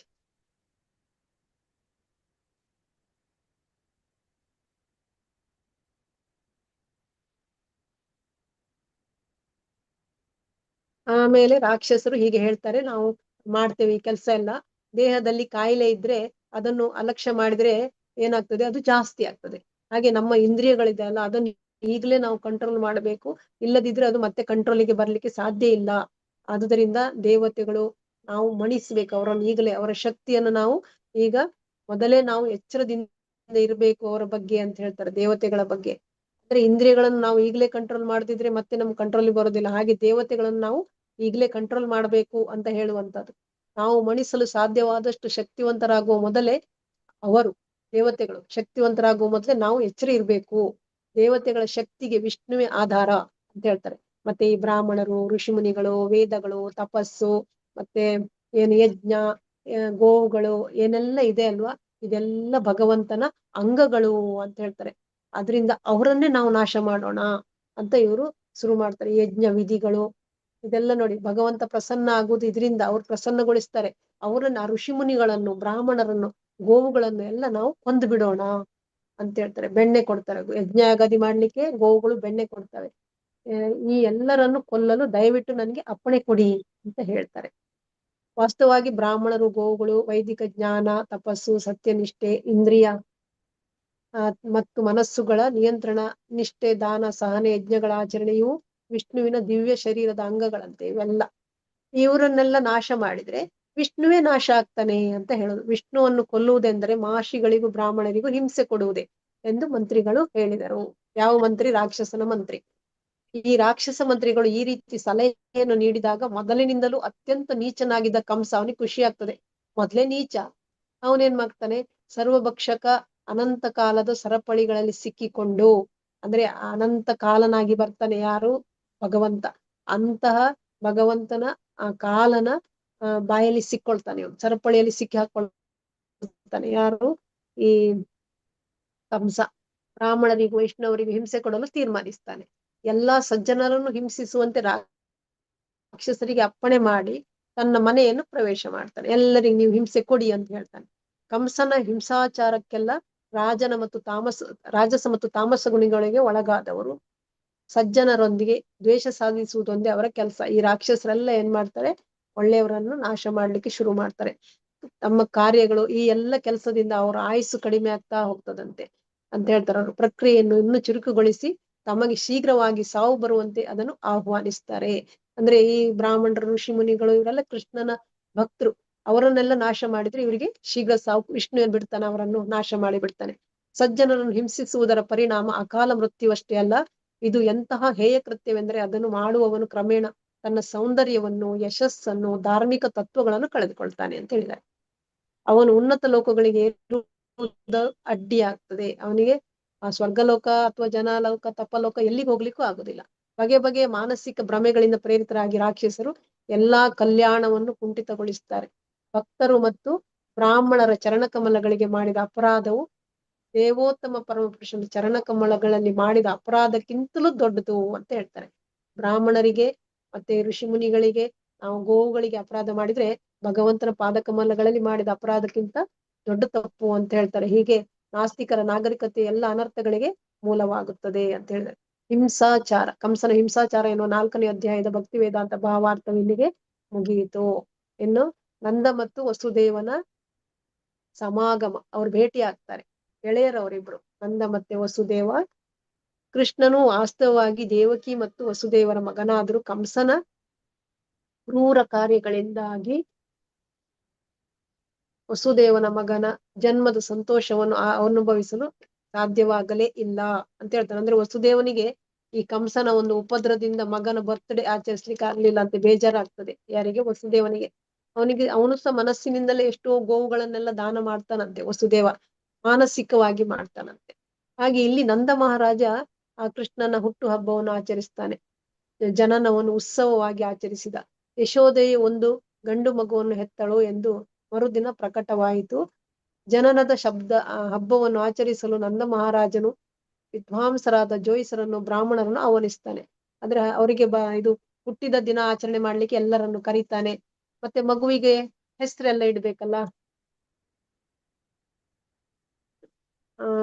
ಆಮೇಲೆ ಮಗುವಿನ ಜನನವಾದ ನಂತರ ಜೋಯಿಸರು ಹುಟ್ಟಿದ ಸಮಯದ ಆಧಾರದ ಮೇಲೆ ಅದರ ಮುಂದಿನ ಜೀವನದ ಜಾತಕವನ್ನು ಸಿದ್ಧ ಮಾಡ್ತಾರೆ. ಆ ಮಗುವಿನ ಜಾತಕ ಅವರು ಹೇಳ್ತಾರೆ.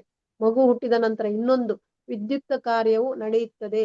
ಕುಟುಂಬದವರು ಸ್ನಾನ ಮಾಡಿ ಶುಚಿರ್ಭೂತರಾಗಿ ಆಭರಣಗಳಿಂದ ಮತ್ತು ಮಾಲೆಗಳಿಂದ ಅಲಂಕಾರ ಮಾಡಿಕೊಳ್ತಾರೆ. ಎಲ್ಲ ತುಂಬಾ ಖುಷಿ ಇರ್ತದೆ ಅಲ್ವಾ ಅವರಿಗೆ. ಎಲ್ಲ ಅಲಂಕಾರ ಮಾಡಿ ಇದು ಹಬ್ಬ ಆಚರಣೆ ಮಾಡ್ಲಿಕ್ಕೆ ರೆಡಿ ಆಗ್ತಾರೆ. ಆಗ ಮಗುವಿನ ಮತ್ತು ಜೋಯಿಸರ ಮುಂದೆ ಬರ್ತಾರೆ. ನಂದ ಮಹಾರಾಜನು ಕುಟುಂಬದ ಮತ್ತು ಇತರ ಎಲ್ಲ ಸದಸ್ಯರು ಸುಂದರವಾದ ಉಡುಪುಗಳನ್ನು ಧರಿಸಿ ಮಗು ಹುಟ್ಟಿದ ತಕ್ಷಣ ಸ್ಥಳದ ಬಳಿ ಕೂತ್ಕೊಳ್ತಾರೆ. ಅಲ್ಲಿದ್ದ ಬ್ರಾಹ್ಮಣರೇ ವಿಧಿಗನುಸಾರವಾಗಿ ಶುಭ ಮಂತ್ರಗಳನ್ನು ಹೇಳ್ತಾರೆ. ಎಲ್ಲ ಮಂತ್ರಗಳನ್ನೆಲ್ಲ ಹೇಳ್ತಾರೆ. ಜೋಯಿಸರು ಮಗುವಿನ ಜನನದ ಸಮಾರಂಭವನ್ನು ನಡೆಸಿದರು. ಇಂತಹ ಸಂದರ್ಭದಲ್ಲಿ ದೇವತೆಗಳನ್ನು, ಕುಟುಂಬದ ಪೂರ್ವಿಕರನ್ನು ಪೂಜೆ ಮಾಡ್ತಾರೆ. ಎಲ್ಲ ದೇವತೆಗಳಿಗೆ ಪೂರ್ವಿಕರಿಗೆಲ್ಲ ಪೂಜೆ ಮಾಡ್ತಾರಂತೆ. ನಂದ ಮಹಾರಾಜನ ಅಲಂಕೃತವಾಗಿ ಆಭರಣಗಳಿಂದ ಬೆಳಗುತ್ತಿದ್ದ 2 ಲಕ್ಷ ಗೋವುಗಳನ್ನು ದಾನ ಮಾಡ್ತಾನಂತೆ ಬ್ರಾಹ್ಮಣರಿಗೆ.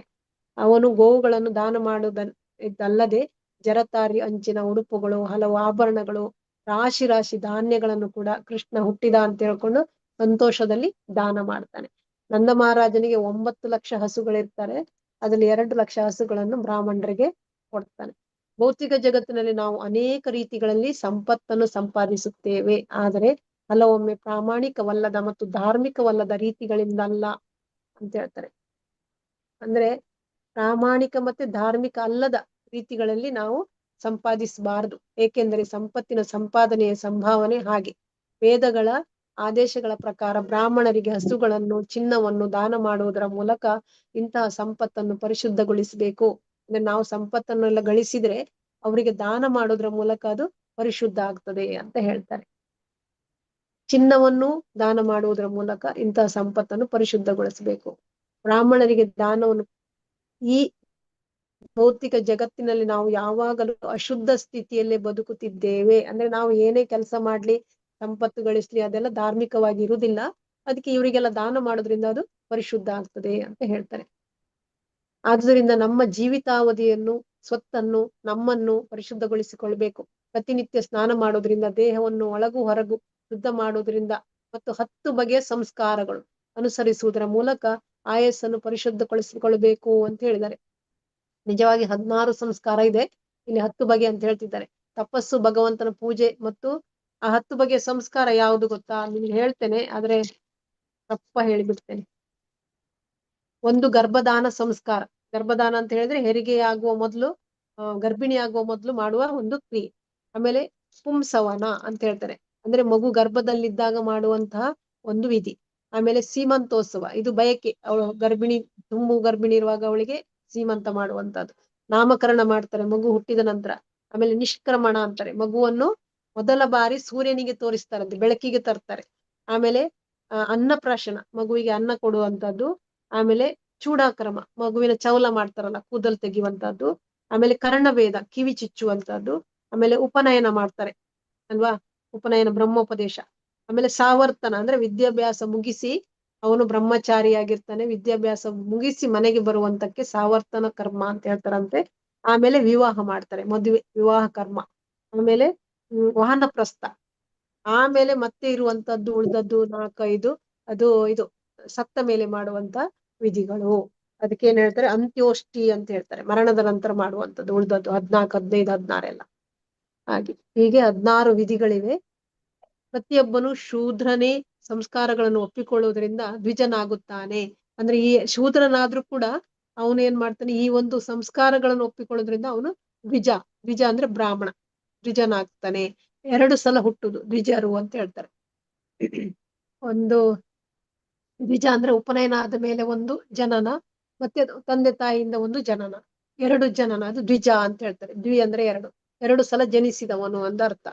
ಈಗ ನಿಮ್ಗೆ ದೀಕ್ಷೆ ಕೊಟ್ರೆ ನೀವು ಸಹ ದ್ವಿಜರಾಗ್ತೀರಾ, ಅಂದ್ರೆ ನಿಮ್ಮ ತಂದೆ ತಾಯಿಯಿಂದ ಹುಟ್ಟುತ್ತೀರಾ, ಇಲ್ಲಿ ಗುರುಗಳಿಂದ ಪುನಃ ನಿಮ್ಗೆ ಪುನರ್ಜನನ, ಅದರಿಂದ ನೀವು ದ್ವಿಜರು ಅಂತ ಹೇಳ್ತಾರೆ ಎಂದು ಹೇಳಿದ. ಬ್ರಾಹ್ಮಣನಾಗಲು ಪ್ರಾರಂಭದ ಅರ್ಹತೆಯೇ ವಿಪ್ರನಾಗುವುದು, ವೇದಗಳ ಅಧ್ಯಯನದಿಂದ ವಿಪ್ರನಾಗಬಹುದು.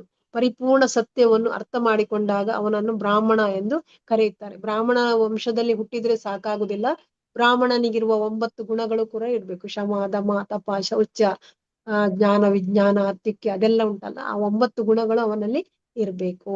ಯಜನ್ ಪಠನ್ ಪಾಠನ್ ಅದೆಲ್ಲ ಮಾಡ್ಬೇಕು. ಅಂತವನಿಗೆ ಮಾತ್ರ ಬ್ರಾಹ್ಮಣ ಅಂತ ಹೇಳು. ಬ್ರಾಹ್ಮಣನು ಇನ್ನಷ್ಟು ಪರಿಪೂರ್ಣವಾದಾಗ ಅವನು ವೈಷ್ಣವ ಅಥವಾ ಭಕ್ತನು ಆಗ್ತಾನೆ. ಆ ಸಮಾರಂಭದಲ್ಲಿ ಮಗುವಿಗೆ ಎಲ್ಲ ಭಾಗ್ಯವನ್ನು ತಂದು ಕೊಡಲೆಂದು ನೆರವಿದ್ದ ಬ್ರಾಹ್ಮಣರು ವಿವಿಧ ಮಂತ್ರಗಳನ್ನು ಪಠಿಸಲು ಪ್ರಾರಂಭ ಮಾಡ್ತಾರೆ. ಮಗುವಿಗೆ ಒಳ್ಳೇದಾಗ್ಲಿ, ಎಲ್ಲ ಭಾಗ್ಯ ಬರ್ಲಿ ಅಂತ ಅವರು ಪ್ರಾರ್ಥನೆ ಮಾಡ್ತಾರೆ, ಪಠನ ಮಾಡ್ತಾರಂತೆ. ಸ್ಥೂಡ, ಮಾಗದ, ವಂದಿ ಮತ್ತು ವಿದುದಾವಳಿ ಎಂದು ಮಂತ್ರ ಪಠನದಲ್ಲಿ ವಿವಿಧ ರೀತಿಗಳು, ಆ ಮಂತ್ರದ ರೀತಿಗಳಿದೆ, ಅದನ್ನು ಹೇಳ್ತಾ ಇದ್ದಾರೆ. ಮಂತ್ರ ಪಠನಗಳೊಂದಿಗೆ ಮನೆಯ ಹೊರಗೆ ಸಂಗೀತದ ಕೇಳಿ ಬರ್ತಿತ್ತು. ತುತ್ತೂರಿಯ ನಾದ ಮತ್ತು ಬುರುಡೆ ಮದ್ದಲೆಗಳ ಶಬ್ದ ತುಂಬಿತ್ತು. ಅಂದ್ರೆ ಎಲ್ಲ ವಾದ್ಯಗಳೆಲ್ಲ ಕೇಳಿ ಬರ್ತಾ ಇತ್ತು. ಈ ಸಂದರ್ಭದಲ್ಲಿ ಸಂಭ್ರಮದ ಕಂಪನಗಳು ಹುಲ್ಲು ಬಯಲುಗಳಲ್ಲಿ ಮತ್ತು ಮನೆಗಳಲ್ಲಿ ಕೇಳಿ ಬರ್ತಿತ್ತು. ಎಲ್ಲಾ ಕಡೆ ಬಯಲುಗಳಲ್ಲಿ ಅಲ್ಲಿ ಇಲ್ಲಿ ಶಬ್ದ ಕೇಳಿ ಬರ್ತಾ ಇತ್ತು ಅಂತ ಹೇಳ್ತಾರೆ. ಮನೆಗಳ ಬಳಿಗೆ ಮತ್ತು ಹೊರಗೆ ಅಕ್ಕಿಯ ಹಿಟ್ಟಿನ ಕಲಾತ್ಮಕ ಚಿತ್ರಗಳು ಇದ್ದವು. ಅಕ್ಕಿ ಹಿಟ್ಟಿನಿಂದ ಬೇರೆ ಬೇರೆ ಚಿತ್ರ ಮಾಡಿ ಇಟ್ಟಿದ್ರು. ಎಲ್ಲೆಲ್ಲಿಯೂ ಬೀದಿಗಳಲ್ಲಿ ಸಹ ಪನ್ನೀರು ಚಿಮುಕಿಸ್ತಾ ಇದ್ರು, ಪರಿಮಳ ದ್ರವ್ಯ ಗಂಧಗಳನ್ನೆಲ್ಲ ಚಿಮುಕಿಸ್ತಾ ಇದ್ರು. ಚಾವಣಿಗಳನ್ನು ಬಗೆ ಬಗೆಯ ತೋರಣಗಳಿಂದ ಅಲಂಕಾರ ಮಾಡಿದ್ರು. ಮಾವಿನ ಎಲೆ, ಪ್ರವೇಶ ದ್ವಾರಗಳನ್ನೆಲ್ಲ ತಳಿರು ತೋರಣ ಕಟ್ಟಿದ್ರು, ಹೂಗಳಿಂದ ಕಟ್ಟಿದ್ರು. ಎಲ್ಲ ಹಸುಗಳಿಗೂ, ಎತ್ತುಗಳಿಗೂ, ಕಾರುಗಳಿಗೂ, ಕರುಗಳಿಗೂ ಎಣ್ಣೆ ಮತ್ತು ಅರಿಶಿನ ಮಿಶ್ರಣವನ್ನು ಹಚ್ಚಿದ್ರಂತೆ. ಮತ್ತು ಕೆಮ್ಮಣ್ಣು, ಹಳದಿ ಮಣ್ಣು ಮತ್ತು ಗೋಪಿ ಚಂದನ ಇವುಗಳ ಬಣ್ಣವನ್ನು ಹಚ್ಚಿದ್ರು ಹಸುಗಳಿಗೆ, ಕರುಗಳಿಗೆಲ್ಲ. ಅವರು ನವಿಲುಗರಿಗಳ ಮಾಲೆಗಳನ್ನು ಧರಿಸಿದ್ದರು. ಸೊಗಸಾದ ಬಣ್ಣದ ಉಡುಪುಗಳನ್ನು, ಚಿನ್ನದ ಕಂಠಿಹಾರಗಳನ್ನು ಧರಿಸಿದ್ದರು. ಇದೆಲ್ಲ ಕೃಷ್ಣನ ಹುಟ್ಟಿದ ಹಬ್ಬಕ್ಕೆ ಮಾಡುವಂತಹದ್ದು. ಕೃಷ್ಣನ ತಂದೆ ನಂದ ಮಹಾರಾಜನು ತನ್ನ ಮಗನ ಜನನದ ಸಮಾರಂಭವನ್ನು ನಡೆಸ್ತಾನೆ ಎನ್ನುವುದನ್ನು ಸಡಗರದಲ್ಲಿ ಗೋಪಾಲಕರು ಕೇಳಿದಾಗ ಅವರಿಗೆ ಬಹಳ ಖುಷಿ ಆಗ್ತದಂತೆ. ಗೋಪಾಲಕರಿಗೆ ಬಹು ಬೆಲೆ ಬಾಳುವ ಉಡುಪುಗಳನ್ನು ಧರಿಸಿ ಬಗೆ ಬಗೆಯ ಕರ್ಣಾಂಬರಗಳು ಮತ್ತು ಮಾಲೆಗಳಿಂದ ಸಿಂಗರಿಸಿಕೊಂಡು, ತಲೆಗಳ ಮೇಲೆ ದೊಡ್ಡ ಪೇಟಗಳನ್ನು ಇಟ್ಕೊಂಡು ವೈಭವವಾಗಿ ಅಲಂಕರಿಸಿಕೊಂಡು ಬಗೆ ಬಗೆಯ ಉಡುಗೊರೆಗಳೊಡನೆ ನಂದ ಮಹಾರಾಜನ ಮನೆ ಕಡೆ ಬರ್ತಾರೆ. ಯಾರು? ಬಾಲಕರು, ಹುಡುಗರು. ತಾಯಿ ಯಶೋದೆ ಬಂದು ಮಗುವನ್ನು ಹೆತ್ತಳೆ ಎಂದು ಕೇಳಿದಾಗ ಗೊಲ್ಲ ಸ್ತ್ರೀಯರ ಸಂತೋಷ ಉಕ್ಕಿ ಹರಿಯಿತು. ಅವ್ರಿಗೆ ತುಂಬಾ ಖುಷಿ ಆಗ್ತದೆ, ಯಶೋದೆ ಒಂದು ಮಗು ಆಯ್ತು ಅಂತ. ತುಂಬಾ ವರ್ಷ ಮಗು ಆಗಿರುವುದಿಲ್ಲ ಅವಳಿಗೆ. ಅವಳು ಅಳ್ತಾ ಇರ್ತಾಳೆ, ರೋಹಿಣಿ ಹೆತ್ತರು ಕೂಡ ನನಗೆ ಮಗು ಆಗ್ಲಿಲ್ಲ ಅಂತ ದುಃಖ ಪಡ್ತಾಳೆ. ಆಗ ಅವಳಿಗೆ ಇದೊಂದು ಮಗು ಆದ್ದು ತುಂಬಾ ಖುಷಿ ಆಗ್ತದೆ ಎಲ್ರಿಗೆ. ಅವರು ಬಗೆ ಬಗೆಯ ಬೆಲೆ ಬಾಳುವ ಉಡುಪುಗಳು ಮತ್ತು ಆಭರಣಗಳಿಂದ ಅಲಂಕರಿಸಿಕೊಂಡು ಸುಗಂಧ ಪೂರಿತ ಪ್ರಸಾದನಗಳನ್ನು ಮೈಗೆ ಹಚ್ಚಿಕೊಂಡರು. ಎಲ್ಲ ಸ್ಮೆಲ್ ಬರುವ ಹಾಗೆಲ್ಲ ಹಚ್ಕೊಳ್ತಾರೆ. ತಾವರೆಯ ಮೇಲಿನ ಪರಾಗವು ಹೂವಿನ ಮೋಹಕ ಚೆಲುವನ್ನು ತೋರಿಸುವಂತೆ, ತಾವರೆಯ ಮೇಲೆ ಪರಾಗ ಇರ್ತಲ್ಲ, ಅದು ಇದು ಹಳದಿ ಕಲರ್ ಅದೆಷ್ಟು ಚಲೋ ತೋರಿಸ್ತಂತೆ. ಹಾಗೆ ಗೋಪಿಯರೆಲ್ಲ ತಾವರೆ ಅಂತ ತಮ್ಮ ಮುಖಗಳಿಗೆ ಕುಂಕುಮವನ್ನು ಹಚ್ಚಿಕೊಂಡ್ರಂತೆ. ಈ ಸುಂದರ ಗೋಪಿಯರು ಬಗೆ ಬಗೆಯ ಉಡುಪುಗಳನ್ನು ತೆಗೆದುಕೊಂಡು ಮಹಾರಾಜನಂದನ ಮನೆಯತ್ತ ಕ್ಷಿಪ್ರವಾಗಿ ತಲುಪಿದರು. ತಮ್ಮ ಭಾವನಾದ ನಿತಂಬಗಳು ಮತ್ತು ಉಬ್ಬಿದ ಸ್ತನಗಳಿಂದ ಗೋಪಿಯರಿಗೆ ನಂದ ಮಹಾರಾಜನ ಮನೆಗೆ ಬೇಗ ಬೇಗನೆ ನಡೆಯಲು ಸಾಧ್ಯವಾಗಲಿಲ್ಲ. ಭಾರವಾದ ಶರೀರ ಮತ್ತೆ ಉಬ್ಬಿದ ಸ್ತನಗಳಂತೆ. ಅವರಿಗೆ ಅಷ್ಟು ದಷ್ಟಪುಷ್ಟವಾಗಿದ್ರೇನೋ ಹಾಲೆಲ್ಲ ಕುಡಿದು ಅವರಿಗೆ ನಂದ ಮಹಾರಾಜನ ಮನೆಗೆ ಬೇಗ ಬೇಗ ನಡ್ಕೊಂಡು ಬರ್ಲಿಕ್ಕೆ ಆಗ್ಲಿಲ್ಲ ಅಂತ ಹೇಳ್ತಾರೆ. ಕೃಷ್ಣನ ವಿಷಯದಲ್ಲಿ ಅವರಿಗಿದ್ದ ಪರಮಾನಂದಮಯವಾದ ಪ್ರೀತಿಯಿಂದ ಅವರು ಸಾಧ್ಯವಷ್ಟು ಬೇಗನೆ ನೋಡ್ಕೊಂಡು ಬರ್ತಾರೆ. ಕಿವಿಗಳಲ್ಲಿ ಮುತ್ತಿನ ಬೆಂಡೋಲೆಗಳು, ಕೊರಳೊಳಗೆ ಪದಕಗಳು, ಅವರ ತುಟಿಗಳು ಮತ್ತು ಕಣ್ಣುಗಳು ಬಗೆ ಬಗೆಯ ತುಟಿ ಬಣ್ಣಗಳಿಂದ ಮತ್ತು ಕಾಡಿಗೆಗಳಿಂದ ಅಲಂಕೃತವಾಗಿದ್ದವು. ಆಗಲೇ ಲಿಪ್ಟಿಕ್ ಹಾಕ್ತಿದ್ರ ಅಂತ. ಅವರ ಕೈಗಳಲ್ಲಿ ಸುಂದರವಾದ ಬಂಗಾರ, ನೋಡಿ ತುಟಿಗಳಿಗೆಲ್ಲ ಬಣ್ಣ, ಸುಂದರವಾದ ಬಂಗಾರದ ಬಳೆಗಳು, ಮತ್ತೆ ಕಲ್ಲು ರಸ್ತೆಯಲ್ಲಿ ಆತುರವಾಗಿ ಅವರು ನಡೆಯುವಾಗ ಅವರ ದೇಹಗಳನ್ನು ಅಲಂಕರಿಸಿದ್ದ ಹೂಮಾಲೆಗಳು ಅಲ್ಲಾಡ್ತಾ ಇದ್ವಂತೆ. ಕೆಲವು ನೆಲಕ್ಕೆ ಬಿದ್ದುವಂತೆ, ಆಕಾಶದಿಂದ ಪುಷ್ಪವೃಷ್ಟಿ ಆದಂತೆ ಕಂಡಿತು ಅವ್ರದ್ದು ಹೂ ಎಲ್ಲ ಉದುರಿ ಬೀಳುವಾಗ. ಅವರ ಅಷ್ಟು ಹೂ ಮುಡಿದಿದ್ರೆ ರಾಶಿ ರಾಶಿ. ಶರೀರ ಮೇಲಿನ ಆಭರಣಗಳ ಚಲನೆಯಿಂದ ಅವರು ಇನ್ನೂ ಸುಂದರವಾಗಿ ಕಾಣ್ತಿದ್ರು. ಹೀಗೆ ಅವರೆಲ್ಲ ನಂದ ಯಶೋಧರ ಮನೆಯನ್ನು ಸೇರ್ತಾರೆ. ಮಗುವಿಗೆ ಹೀಗೆ ಆಶೀರ್ವಾದ ಮಾಡ್ತಾರೆ. ಮುದ್ದು ಮಗುವೆ, ನಮ್ಮನ್ನು ಕಾಪಾಡಲು ಬಹುಕಾಲ ಬದುಕು. ಮತ್ತು ಕೃಷ್ಣನನ್ನು ಅವರು ಹೀಗೆ ಆಶೀರ್ವದಿಸುವಾಗ ಅರಿಶಿನ ಪುಡಿ, ಎಣ್ಣೆ, ಮೊಸರು, ಹಾಲು ಮತ್ತು ನೀರುಗಳನ್ನು ಬೆರೆಸಿದರು. ಈ ಮಿಶ್ರಣವನ್ನು ಮಗುವಿನ ದೇಹದ ಮೇಲೆ ಸಿಂಪಡಿಸಿದ್ದರಲ್ಲದೆ ಅಲ್ಲಿದ್ದವರ ಮೇಲೂ ಸಿಂಪಡಿಸಿದರು. ಸಂಗೀತ ಪ್ರವೀಣರ ತಂಡಗಳು ವಾದ್ಯಗಳು ನುಡಿಸುತ್ತಿದ್ದವು. ಅಂದ್ರೆ ಎಲ್ಲ ವಾದ್ಯಗಳು ಮೇಳಗಳೆಲ್ಲ ಇತ್ತು ಕಾಣ್ಬೇಕು, ಎಲ್ಲ ನುಡಿಸ್ತಾ ಇದ್ರು. ಇವರೆಲ್ಲ ಆಶೀರ್ವಾದ ಮಾಡ್ತಾರೆ. ಗೋಪಾಲಕರು ಗೋಪಿಯರ ಮನರಂಜನೆಯನ್ನು ಕಂಡಾಗ ಅವರಿಗೆ ಖುಷಿ ಆಯಿತು. ಅವರೇ ಮೊಸರು, ಹಾಲು, ತುಪ್ಪ ಮತ್ತು ನೀರನ್ನು ಗೋಪಿಯರ ಮೇಲೆ ಸಿಂಪಡಿಸಿ ಬಿಡ್ತಾರಂತೆ. ಈ ಗೋಪಾಲಕರು ಗೋಪಿಯರ ಮೇಲೆ 2 ಗುಂಪುಗಳನ್ನು ಪರಸ್ಪರ ಬೆಣ್ಣೆಯನ್ನು ಎಸೆಯಲು ಬೆಣ್ಣೆ ಅಷ್ಟು ತುಂಬಾ ಇದೆ ಅಲ್ಲ, ಮೈ ಮೇಲೆಲ್ಲ ಬೆಣ್ಣೆ ಎರಚಿಕೊಳ್ತಾರೆ. ಗೋಪಾಲಕ ಮತ್ತು ಗೋಪಿಯರ ಅಮೋಘಗಳನ್ನು ಕಂಡು ನಂದ ಮಹಾರಾಜನಿಗೂ ಖುಷಿ ಆಗ್ತದೆ. ಅಲ್ಲಿ ನೆರೆದಿದ್ದ ಸಂಗೀತವಾದರಿಗೆ ಅವರು ಉದಾರವಾಗಿ ದಾನವನ್ನು ನೀಡಿದರು. ನಂದ ಮಹಾರಾಜ ಏನ್ ಮಾಡ್ತಾರೆ, ಹಾಡ್ಲಿಕ್ಕೆ ಬಂದವರಿಗೆ, ವಾದ್ಯ ಊದ್ಲಿಕ್ಕೆ ಬಂದವರಿಗೆ ಎಲ್ಲರಿಗೆ ದಾನ ಕೊಡ್ತಾನೆ. ಕೆಲವರು ಸಂಗೀತಗಾರರು ಉಪನಿಷತ್ತುಗಳು ಮತ್ತು ಪುರಾಣಗಳಿಂದ ಶ್ಲೋಕಗಳನ್ನು ಹಾಡ್ತಿದ್ರಂತೆ. ಕೆಲವರು ಕುಟುಂಬದ ಪೂರ್ವಿಕರನ್ನು ಹೊಗಳುತ್ತಿದ್ರಂತೆ. ಇನ್ನು ಕೆಲವರು ಮಧುರವಾಗಿ ಹಾಡ್ತಿದ್ರು. ಅನೇಕ ಮಂದಿ ಬ್ರಾಹ್ಮಣ ವಿದ್ವಾಂಸರು ಅಲ್ಲಿದ್ರು.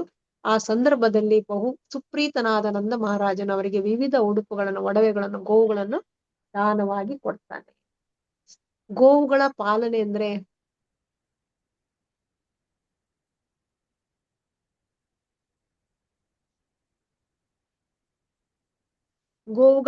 ಅಂದ್ರೆ ವೃಂದಾವನದ ನಿವಾಸಿಗಳು ಎಷ್ಟು ಶ್ರೀಮಂತರಾಗಿದ್ದರು ಎನ್ನುವುದನ್ನು ಗಮನಿಸುವುದು ಅಗತ್ಯ.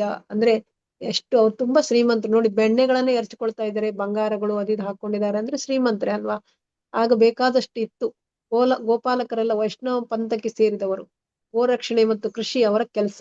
ಅವರ ಉಡುಪು, ಆಭರಣಗಳು ಮತ್ತು ಅವರ ನಡತೆ ಅವರನ್ನು ನೋಡಿದರೆ ಅವರು ಒಂದು ಸಣ್ಣ ಹಳ್ಳಿಯಲ್ಲಿದ್ದರೂ ಪ್ರಾಪಂಚಿಕ ಸೊತ್ತಿನಲ್ಲಿ ಶ್ರೀಮಂತರಾಗಿದ್ದರು. ಅವರಿಗೆ ಬೇಕಾದಷ್ಟು ಅವರಲ್ಲಿ ಕಾಳುಗಳು, ತುಪ್ಪ, ಬೆಣ್ಣೆ, ಹಾಲು, ಹಸುಗಳಿದ್ರಂದ್ರೆ ಒಂದು ಐಶ್ವರ್ಯ ಇದ್ದಾಗೆ ಅಲ್ವಾ. ಎಲ್ಲವೂ ಅವರಲ್ಲಿ ಇತ್ತು. ಕೃಷಿ ಮಾಡ್ತಾ ಇದ್ರು, ಗೋರಕ್ಷಣೆ ಮಾಡ್ತಾ ಇದ್ರು. ಮಿತಿ ಇಲ್ಲದೆ ಒಬ್ಬರ ಮೇಲೊಬ್ಬರು ಬೆಣ್ಣೆಯನ್ನು ಬಿಡುಗೈಯಿಂದ ಎಸೆಯುತ್ತಿದ್ದರು. ಎಂದರೆ ಹಾಲಿನ ಉತ್ಪನ್ನಗಳು ಸಮೃದ್ಧವಾಗಿತ್ತು ಅಂತ ನಾವು ಅರ್ಥ ಮಾಡ್ಕೊಳ್ಬಹುದು. ಅವರ ಸಂಪತ್ತು ಇದ್ದದ್ದು ಹಾಲು, ಮೊಸರು, ತುಪ್ಪ ಮತ್ತಿತರ ಹಾಲಿನ ಉತ್ಪನ್ನಗಳು. ತಮ್ಮ ಕೃಷಿ ಉತ್ಪನ್ನಗಳು ಮಾರಿ ಅವರು ವಿಧವಾದ ಒಡವೆಗಳನ್ನು, ಬೆಲೆ ಬಾಳುವ ಉಡುಪುಗಳನ್ನು ಕೊಂಡುಕೊಳ್ತಿದ್ರು. ಅವರ ಬಳಿ ಇವೆಲ್ಲ ಇದ್ದದ್ದಷ್ಟೇ ಅಲ್ಲ, ನಂದ ಮಹಾರಾಜನಂತೆ ಅವರು ದಾನವನ್ನು ಕೂಡ ಮಾಡ್ತಿದ್ರಂತೆ. ಯಾರು? ಈ ಗೋಪಾಲಕರೆಲ್ಲ. ಹೀಗೆ ಕೃಷ್ಣನ ಸಾಕು ತಂದೆ ನಂದ ಮಹಾರಾಜನು ಅಲ್ಲಿ ನೆರೆದಿದ್ದವರೆಲ್ಲ ಬಯಕೆಗಳನ್ನು ತೃಪ್ತಿಪಡಿಸಲು ಪ್ರಾರಂಭ ಮಾಡ್ತಾನೆ. ಅವರಲ್ಲಿ ಒಬ್ಬೊಬ್ಬರನ್ನು ಬರಮಾಡಿಕೊಂಡು ಅವರು ಬಯಸಿದ್ದನ್ನೆಲ್ಲ ದಾನ ಮಾಡ್ತಾನಂತೆ. ಅವರಿಗೆ ಏನೇನ್ ಬೇಕು ಅದನ್ನೆಲ್ಲ ಕೊಡ್ತಾನಂತೆ. ಬೇರೆ ಇಲ್ಲದ ಬ್ರಾಹ್ಮಣರು ತಮ್ಮ ಜೀವನ ನಿರ್ವಹಣೆಗೆ ವೈಶ್ಯರು ಮತ್ತು ಕ್ಷತ್ರಿಯರನ್ನು ನೆಚ್ಚಿಕೊಂಡಿರ್ತಾರೆ. ಅಂದ್ರೆ ಬ್ರಾಹ್ಮಣರಿಗೆ ಇವರೇ ದಾನ ಕೊಡ್ಬೇಕು, ಅವರೇನ್ ತಕೊಳ್ಳೋದಿಲ್ಲ ವೈಶ್ಯರನ್ನು ಮತ್ತೆ ಕ್ಷತ್ರಿಯರನ್ನು. ಜನ್ಮದಿನ, ಮದುವೆ ಮೊದಲಾದ ಸಮಾರಂಭದ ಸಂದರ್ಭಗಳಲ್ಲಿ ಅವರು ದಾನಗಳನ್ನು ಪಡೆಯುತ್ತಿದ್ರು ಕ್ಷತ್ರಿಯರು ಮತ್ತೆ ವೈಶ್ಯರಿಂದ. ಈ ಸಂದರ್ಭದಲ್ಲಿ ವಿಷ್ಣುವನ್ನು ಪೂಜಿಸಿ ನೆರೆದಿದ್ದವರೆಲ್ಲ ಸುಪ್ರೀತಗೊಳಿಸಲು ನಂದ ಮಹಾರಾಜನು ಪ್ರಯತ್ನಿಸುತ್ತಿದ್ದಾಗ ಅವನಿಗಿದ್ದ ಒಂದೇ ಅಪೇಕ್ಷೆ ಎಂದರೆ ಪುಟ್ಟ ಮಗು ಕೃಷ್ಣನು ಸುಖವಾಗಿರಬೇಕು ಎನ್ನುವುದೊಂದೇ. ಎಷ್ಟು ದಾನ ಧರ್ಮ ಮಾಡಿದ್ರೆ ಯಾವುದು ಅವನಿಗೆ ಅವರಿಂದ ಬರ್ಬೇಕನ್ನೋ ಆಶೆ ಇರೋದಿಲ್ಲ. ಯಾಕೆ ಮಾಡ್ತಾನೆ? ಮಗು ಸುಖವಾಗಿರ್ಲಿ, ಅವರೆಲ್ಲ ಆಶೀರ್ವಾದ ಮಾಡಿದ್ರೆ ಸುಖವಾಗಿರ್ತಾನೆ ಅನ್ನೋದೊಂದೇ ಆಸೆ ಅವನಿಗೆ. ಈ ಮಗುವೇ ವಿಷ್ಣುವಿನ ಮೂಲ ಎಂದು ನಂದ ಮಹಾರಾಜನಿಗೆ ತಿಳಿದಿರ್ಲಿಲ್ಲ. ಆದ್ರೆ ಅವನನ್ನು ರಕ್ಷಿಸುವಂತೆ ವಿಷ್ಣುವಿಗೆ ಪ್ರಾರ್ಥನೆಯನ್ನು ಮಾಡ್ತಿದ್ದಂತೆ. ಬಲರಾಮನ ತಾಯಿ ರೋಹಿಣಿ ದೇವಿಯ ವಸುದೇ ಇದೆಲ್ಲ ಓದಿ ಆಗ್ಲಿಲ್ವಾ ಮಾತಾಜಿ? ಹರೇ ಕೃಷ್ಣ. ಪ್ರವೀಣ ಮಾತಾಜಿ, ಆಗಿದೆ ಮಾತಾಜಿ, ಓದಿದ್ದೀನಿ.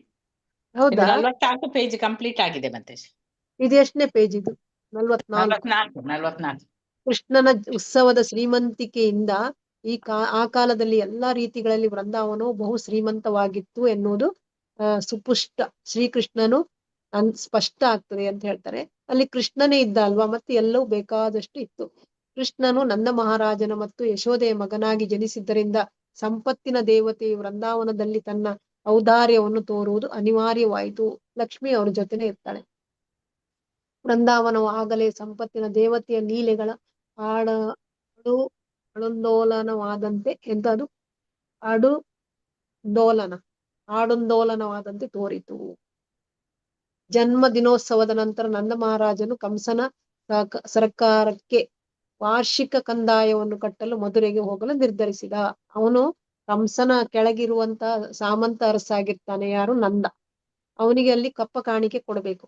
ಅದಕ್ಕೆ ನಂದನ ಅರಮನೆಗೆ ಹೋಗ್ತಾನೆ. ಅಲ್ಲಿ ಈ ಮಗು ಹುಟ್ಟಿದ್ದು ಹೇಳ್ಬಾರ್ದಿತ್ತ ಅವನು, ಆದ್ರೆ ಏನ್ ಮಾಡ್ತಾನೆ ನೋಡುವ. ಹೊರಡುವ ಮುನ್ನ ಅವನು ಗ್ರಾಮದ ದೃಢಕಾಯರನ್ನು ಕರೆದು ತಾನಿಲ್ಲದ ಇದ್ದಾಗ ವೃಂದಾವನವನ್ನು ನೋಡಿಕೊಳ್ಳುವಂತೆ ಹೇಳಿದ. ನಂದ ಮಹಾರಾಜನು ಮಧುರೆಗೆ ಬಂದಾಗ ವಸುದೇವನಿಗೆ ಸುದ್ದಿಯು ತಲುಪಿತು. ನಂದ ಬಂದ ಅಂತ ಗೊತ್ತಾಗ್ತದೆ. ಅವನಿಗೆ ಭಯ, ನಂದ ಎಲ್ಲಿಯಾದ್ರೂ ಕಂಸನಿಗೆ ಹೇಳಿ ಬಿಡ್ತಾನ ಅಂತ.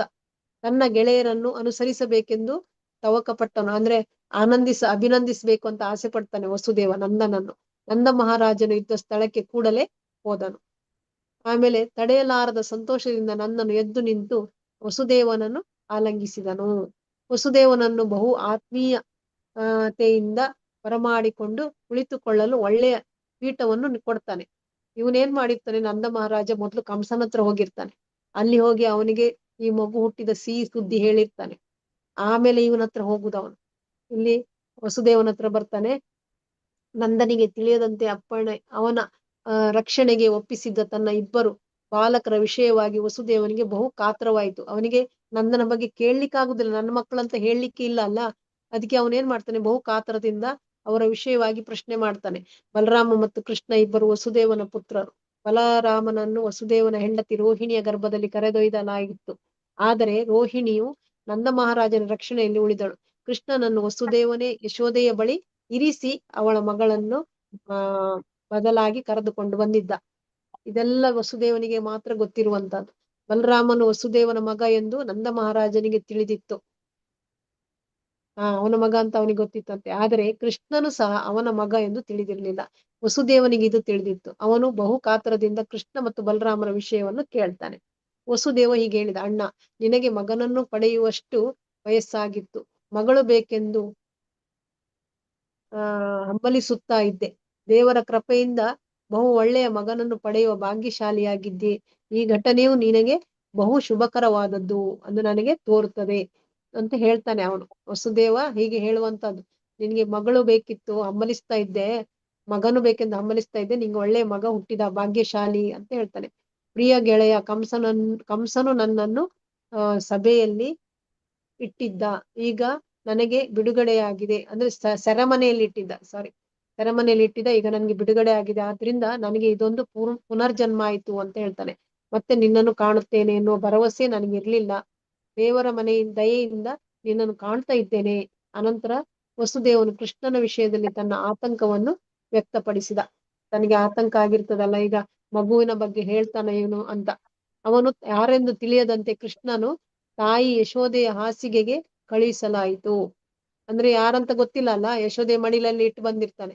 ಬಹು ಸಂಭ್ರಮದಿಂದ ಅವನ ಜನನದ ಉತ್ಸವವನ್ನು ಮಾಡಿ ನಂದನು ಮಥುರೆಗೆ ಹೋದ. ವಸುದೇವನಿಗೆ ಬಹಳ ಹರ್ಷ ಆಯ್ತು. ಇದೆಲ್ಲ ಕೇಳಿ ಖುಷಿ ಆಗ್ತದೆ ಅವನಿಗೆ. ಇದು ನನಗೆ ಹೊಸ ಜನ್ಮ ಎಂದು ಹೇಳಿದ. ತನ್ನ ಇತರ ಎಲ್ಲ ಗಂಡು ಮಕ್ಕಳನ್ನು ಕಂಸನು ಕೊಂದಿದ್ರಿಂದ ಕೃಷ್ಣನು ಬದುಕುತ್ತಾನೆ ಎನ್ನುವ ಭರವಸೆ ವಸುದೇವನಿಗೆ ಇರಲಿಲ್ಲ. ಆದ್ರೆ ಇದು ಹುಟ್ಟುಹಬ್ಬದ ವಿಷಯ ಕೇಳಿ ಖುಷಿ ಆಗ್ತದೆ. ವಸುದೇವನು ಮುಂದುವರಿಸಿ ಹೇಳಿದನು, ಪ್ರಿಯ ಓದಿ ಮಾತಾಜಿ, ಮುಂದೆ ಓದಿ. ಭಾಗ್ಯಲಕ್ಷ್ಮಿ ಮಾತಾಜಿ ಓದಿ. ಮಾತಾಜಿ. ವಸುದೇವನು ಮುಂದುವರೆದ ಅಲ್ಲಿಂದ ಮಾತಾಜಿ. ಹೌದು. ವಸುದೇವನು ಮುಂದುವರಿದು ಹೇಳಿದ, ಪ್ರಿಯ ಗೆಳೆಯ, ಒಟ್ಟಿಗೆ ಇರುವುದು ನಮಗೆ ಬಹಳ ಕಷ್ಟ. ನಮಗೆ ಸಂಸಾರ, ನೆಂಟರು, ಗಂಡು ಮಕ್ಕಳು, ಹೆಣ್ಣು ಮಕ್ಕಳು ಎಲ್ಲರೂ ಇದ್ದರು. ಪ್ರಕೃತಿಯ ರೀತಿಯಿಂದಾಗಿ ನಾವು ಬೇರೆ ಬೇರೆಯಾಗಿದ್ದೇವೆ. ಇದಕ್ಕೆ ಕಾರಣವೆಂದರೆ ಪ್ರತಿ ಜೀವಿಯು ಬೇರೆ ಬೇರೆ ಕರ್ಮಫಲಗಳ ಒತ್ತಡದಿಂದಾಗಿ ಹುಟ್ಟುತ್ತಾನೆ. ಜೀವಿಗಳು ಒಟ್ಟಿಗೆ ಸೇರಿದರೂ ಬಹುಕಾಲ ಒಟ್ಟಿಗೆ ಇರುತ್ತಾರೆ ಎನ್ನುವುದೇನು ಖಂಡಿತವಿಲ್ಲ. ತನ್ನ ಕರ್ಮಕ್ಕೆ ಅನುಗುಣವಾಗಿ ಮನುಷ್ಯನು ಬೇರೆ ರೀತಿಯಲ್ಲಿ ಕೆಲಸ ಮಾಡಬೇಕಾಗುತ್ತದೆ. ಈ ಕಾರಣದಿಂದ ದೂರವಾಗಬೇಕು. ಉದಾಹರಣೆಗೆ, ಅನೇಕ ಗಿಡಗಳು, ಬಳ್ಳಿಗಳು ಸಮುದ್ರದ ಅಲೆಗಳ ಮೇಲೆ ತೇಲುತ್ತಿರುತ್ತವೆ. ಒಮ್ಮೊಮ್ಮೆ ಅವು ಹತ್ತಿರ ಬರುತ್ತವೆ, ಒಮ್ಮೊಮ್ಮೆ ಎಂದೆಂದಿಗೂ ಅವು ದೂರವಾಗುತ್ತವೆ. ಒಂದು ಗಿಡವು ಒಂದು ದಿಕ್ಕಿನಲ್ಲಿ ಹೋಗುತ್ತದೆ, ಮತ್ತೊಂದು ಇನ್ನೊಂದು ದಿಕ್ಕಿನಲ್ಲಿ ಹೋಗುತ್ತದೆ. ಹಾಗೆಯೇ ನಾವು ಒಟ್ಟಿಗಿರುವಾಗ ನಮ್ಮ ಕುಟುಂಬವು ಬಹು ಚೆನ್ನಾಗಿರಬಹುದು, ಆದರೆ ಸ್ವಲ್ಪ ಕಾಲದ ನಂತರ ಕಾಲವೆಂಬ ಸಮುದ್ರದ ಅಲೆಗಳು ನಮ್ಮನ್ನು ಬೇರ್ಪಡಿಸುತ್ತವೆ. ವಸುದೇವನ ಮಾತಿನ ಭಾವಾರ್ಥ ಇದು. ದೇವಕಿಯ ಗರ್ಭದಲ್ಲಿ ಅವನಿಗೆ 8 ಮಂದಿ ಗಂಡು ಮಕ್ಕಳಾದರೂ ಅವರೆಲ್ಲ ಹೊರಟು ಹೋದರು. ಒಬ್ಬ ಮಗ ಕೃಷ್ಣನನ್ನು ಸಹ ತನ್ನ ಬಳಿ ಇರಿಸಿಕೊಳ್ಳಲು ಸಾಧ್ಯವಾಗಲಿಲ್ಲ. ವಸುದೇವನಿಗೆ ಮಗನು ದೂರವಾದ ನೋವಿತ್ತು, ಆದರೆ ಅದನ್ನು ಹೇಳಿಕೊಳ್ಳುವಂತಿರಲಿಲ್ಲ. ಅವನು ವೃಂದಾವನದ ಯೋಗಕ್ಷೇಮದ ವಿಷಯವನ್ನು ನನಗೆ ಹೇಳು. ನಿನ್ನ ಬಳಿ ಅನೇಕ ಪ್ರಾಣಿಗಳಿವೆ, ಅವು ಎಲ್ಲ ಚೆನ್ನಾಗಿವೆಯಾ? ಅವಕ್ಕೆ ಸಾಕಷ್ಟು ಹುಲ್ಲು ಮತ್ತು ನೀರು ಇವೆಯಾ? ನೀನು ಈಗ ಇರುವ ಸ್ಥಳವು ಶಾಂತವಾಗಿದೆಯಾ? ಯಾವ ತೊಂದರೆಯೂ ಇಲ್ಲವೇ ಎಂದನು. ಕೃಷ್ಣನು ಕ್ಷೇಮದ ವಿಷಯವಾಗಿ ಅವನಿಗೆ ಬಹಳ ಆತಂಕವಾದ್ದರಿಂದ ವಸುದೇವನು ಈ ಪ್ರಶ್ನೆಯನ್ನು ಕೇಳಿದನು. ಹಲವು ಬಗೆಗಳ ರಾಕ್ಷಸರನ್ನು ಕಳುಹಿಸಿ ಕೃಷ್ಣನನ್ನು ಕೊಲ್ಲಲು ಕಂಸನು ಅವನ ಹಿಂಬಾಲಕರು ಪ್ರಯತ್ನಿಸುತ್ತಿದ್ದಾರೆ ಎಂದು ಅವನಿಗೆ ತಿಳಿದಿತ್ತು. ಕೃಷ್ಣನು ಹುಟ್ಟಿದ ದಿನದಿಂದ 10 ದಿನಗಳಲ್ಲಿ ಹುಟ್ಟಿದ ಮಕ್ಕಳನ್ನೆಲ್ಲ ಕೊಲ್ಲಬೇಕೆಂಬ ಅವರು ಆಗಲೇ ನಿರ್ಧರಿಸಿದ್ದರು. ಕೃಷ್ಣನ ವಿಷಯವಾಗಿ ವಸುದೇವನಿಗೆ ಬಹಳ ಆತಂಕ ಉಂಟಾದ್ದರಿಂದ ಅವನು ಕೃಷ್ಣನ ವಾಸಸ್ಥಳದ ಭದ್ರತೆಯನ್ನು ಕುರಿತು ಪ್ರಶ್ನೆ ಮಾಡಿದನು. ನಂದ ಮಹಾರಾಜನ ರಕ್ಷಣೆಯಲ್ಲೇ ಇದ್ದ ಬಲರಾಮ ಮತ್ತು ಅವನ ತಾಯಿ ರೋಹಿಣಿಯ ವಿಷಯವಾಗಿಯೂ ಪ್ರಶ್ನಿಸಿದ. ಬಲರಾಮನಿಗೆ ತನ್ನ ನಿಜವಾದ ತಂದೆಯು ಯಾರು ಎಂದು ತಿಳಿಯದು ಎನ್ನುವುದನ್ನು ನಂದರ ಮಹಾರಾಜನಿಗೆ ನೆನಪು ಕೊಟ್ಟ. ನಿನ್ನನ್ನೇ ಅವನ ತಂದೆ ಎಂದುಕೊಂಡಿದ್ದಾನೆ. ಈಗ ನಿನಗೆ ಒಬ್ಬ ಮಗನಾಗಿದ್ದಾನೆ, ಕೃಷ್ಣನು ಹುಟ್ಟಿದ್ದಾನೆ. ಇಬ್ಬರನ್ನು ಬಹಳ ಚೆನ್ನಾಗಿ ನೋಡಿಕೊಳ್ಳುತ್ತಿದ್ದೀಯೆ ಎಂದು ನನಗನಿಸುತ್ತದೆ. ನಂದ ಮಹಾರಾಜನ ದನ ಕರುಗಳ ವಿಷಯವಾಗಿಯೂ ವಸುದೇವನು ಪ್ರಶ್ನೆಯನ್ನು ಕೇಳಿದನೆಂಬುದು ಅರ್ಥವತ್ತಾದ ಸಂಗತಿ. ವೈಶ್ಯರು ಎಲ್ಲಾ ಪ್ರಾಣಿಗಳನ್ನು ಅದರಲ್ಲಿಯೂ ಗೋವುಗಳನ್ನು ತಮ್ಮ ಮಕ್ಕಳಂತೆಯೇ ರಕ್ಷಿಸುತ್ತಿದ್ದರು. ವಸುದೇವರು ಕ್ಷತ್ರಿಯ, ನಂದ ಮಹಾರಾಜನು ವೈಶ್ಯ. ಗೋವುಗಳ ರಕ್ಷಿಸುವುದು ವೈಶ್ಯರ ಕರ್ತವ್ಯ ಮತ್ತು ಜಗತ್ತಿನ ಮನುಷ್ಯರಿಗೆ ರಕ್ಷಣೆಯನ್ನು ನೀಡುವುದು ಕ್ಷತ್ರಿಯರ ಕರ್ತವ್ಯ. ಗೋವುಗಳು ಪ್ರಜೆಗಳಷ್ಟೇ ಮುಖ್ಯ. ಪ್ರಜೆಗಳಾದ ಮನುಷ್ಯರಿಗೆ ಎಲ್ಲಾ ರಕ್ಷಣೆಯನ್ನು ನೀಡಬೇಕು. ಹಾಗೆಯೇ ಹಸುಗಳಿಗೂ ಸಂಪೂರ್ಣ ರಕ್ಷಣೆಯನ್ನು ನೀಡಬೇಕು. ಧನ್ಯವಾದಗಳು ಮಾತಾಜಿ. ಚಿತ್ರಮೋಹಿನಿ ಮಾತಾಜಿ ಓದಿ. ಹರೇ ಕೃಷ್ಣ. ಓದ್ತೇನೆ ಮಾತಾಜಿ, 1 ನಿಮಿಷ ದೊಡ್ಡದ್ ಎಲ್ಲಿಂದ ಮಾತಾಜಿ? ಧಾರ್ಮಿಕ ತತ್ವಗಳನ್ನು ಉಳಿಸಿಕೊಂಡು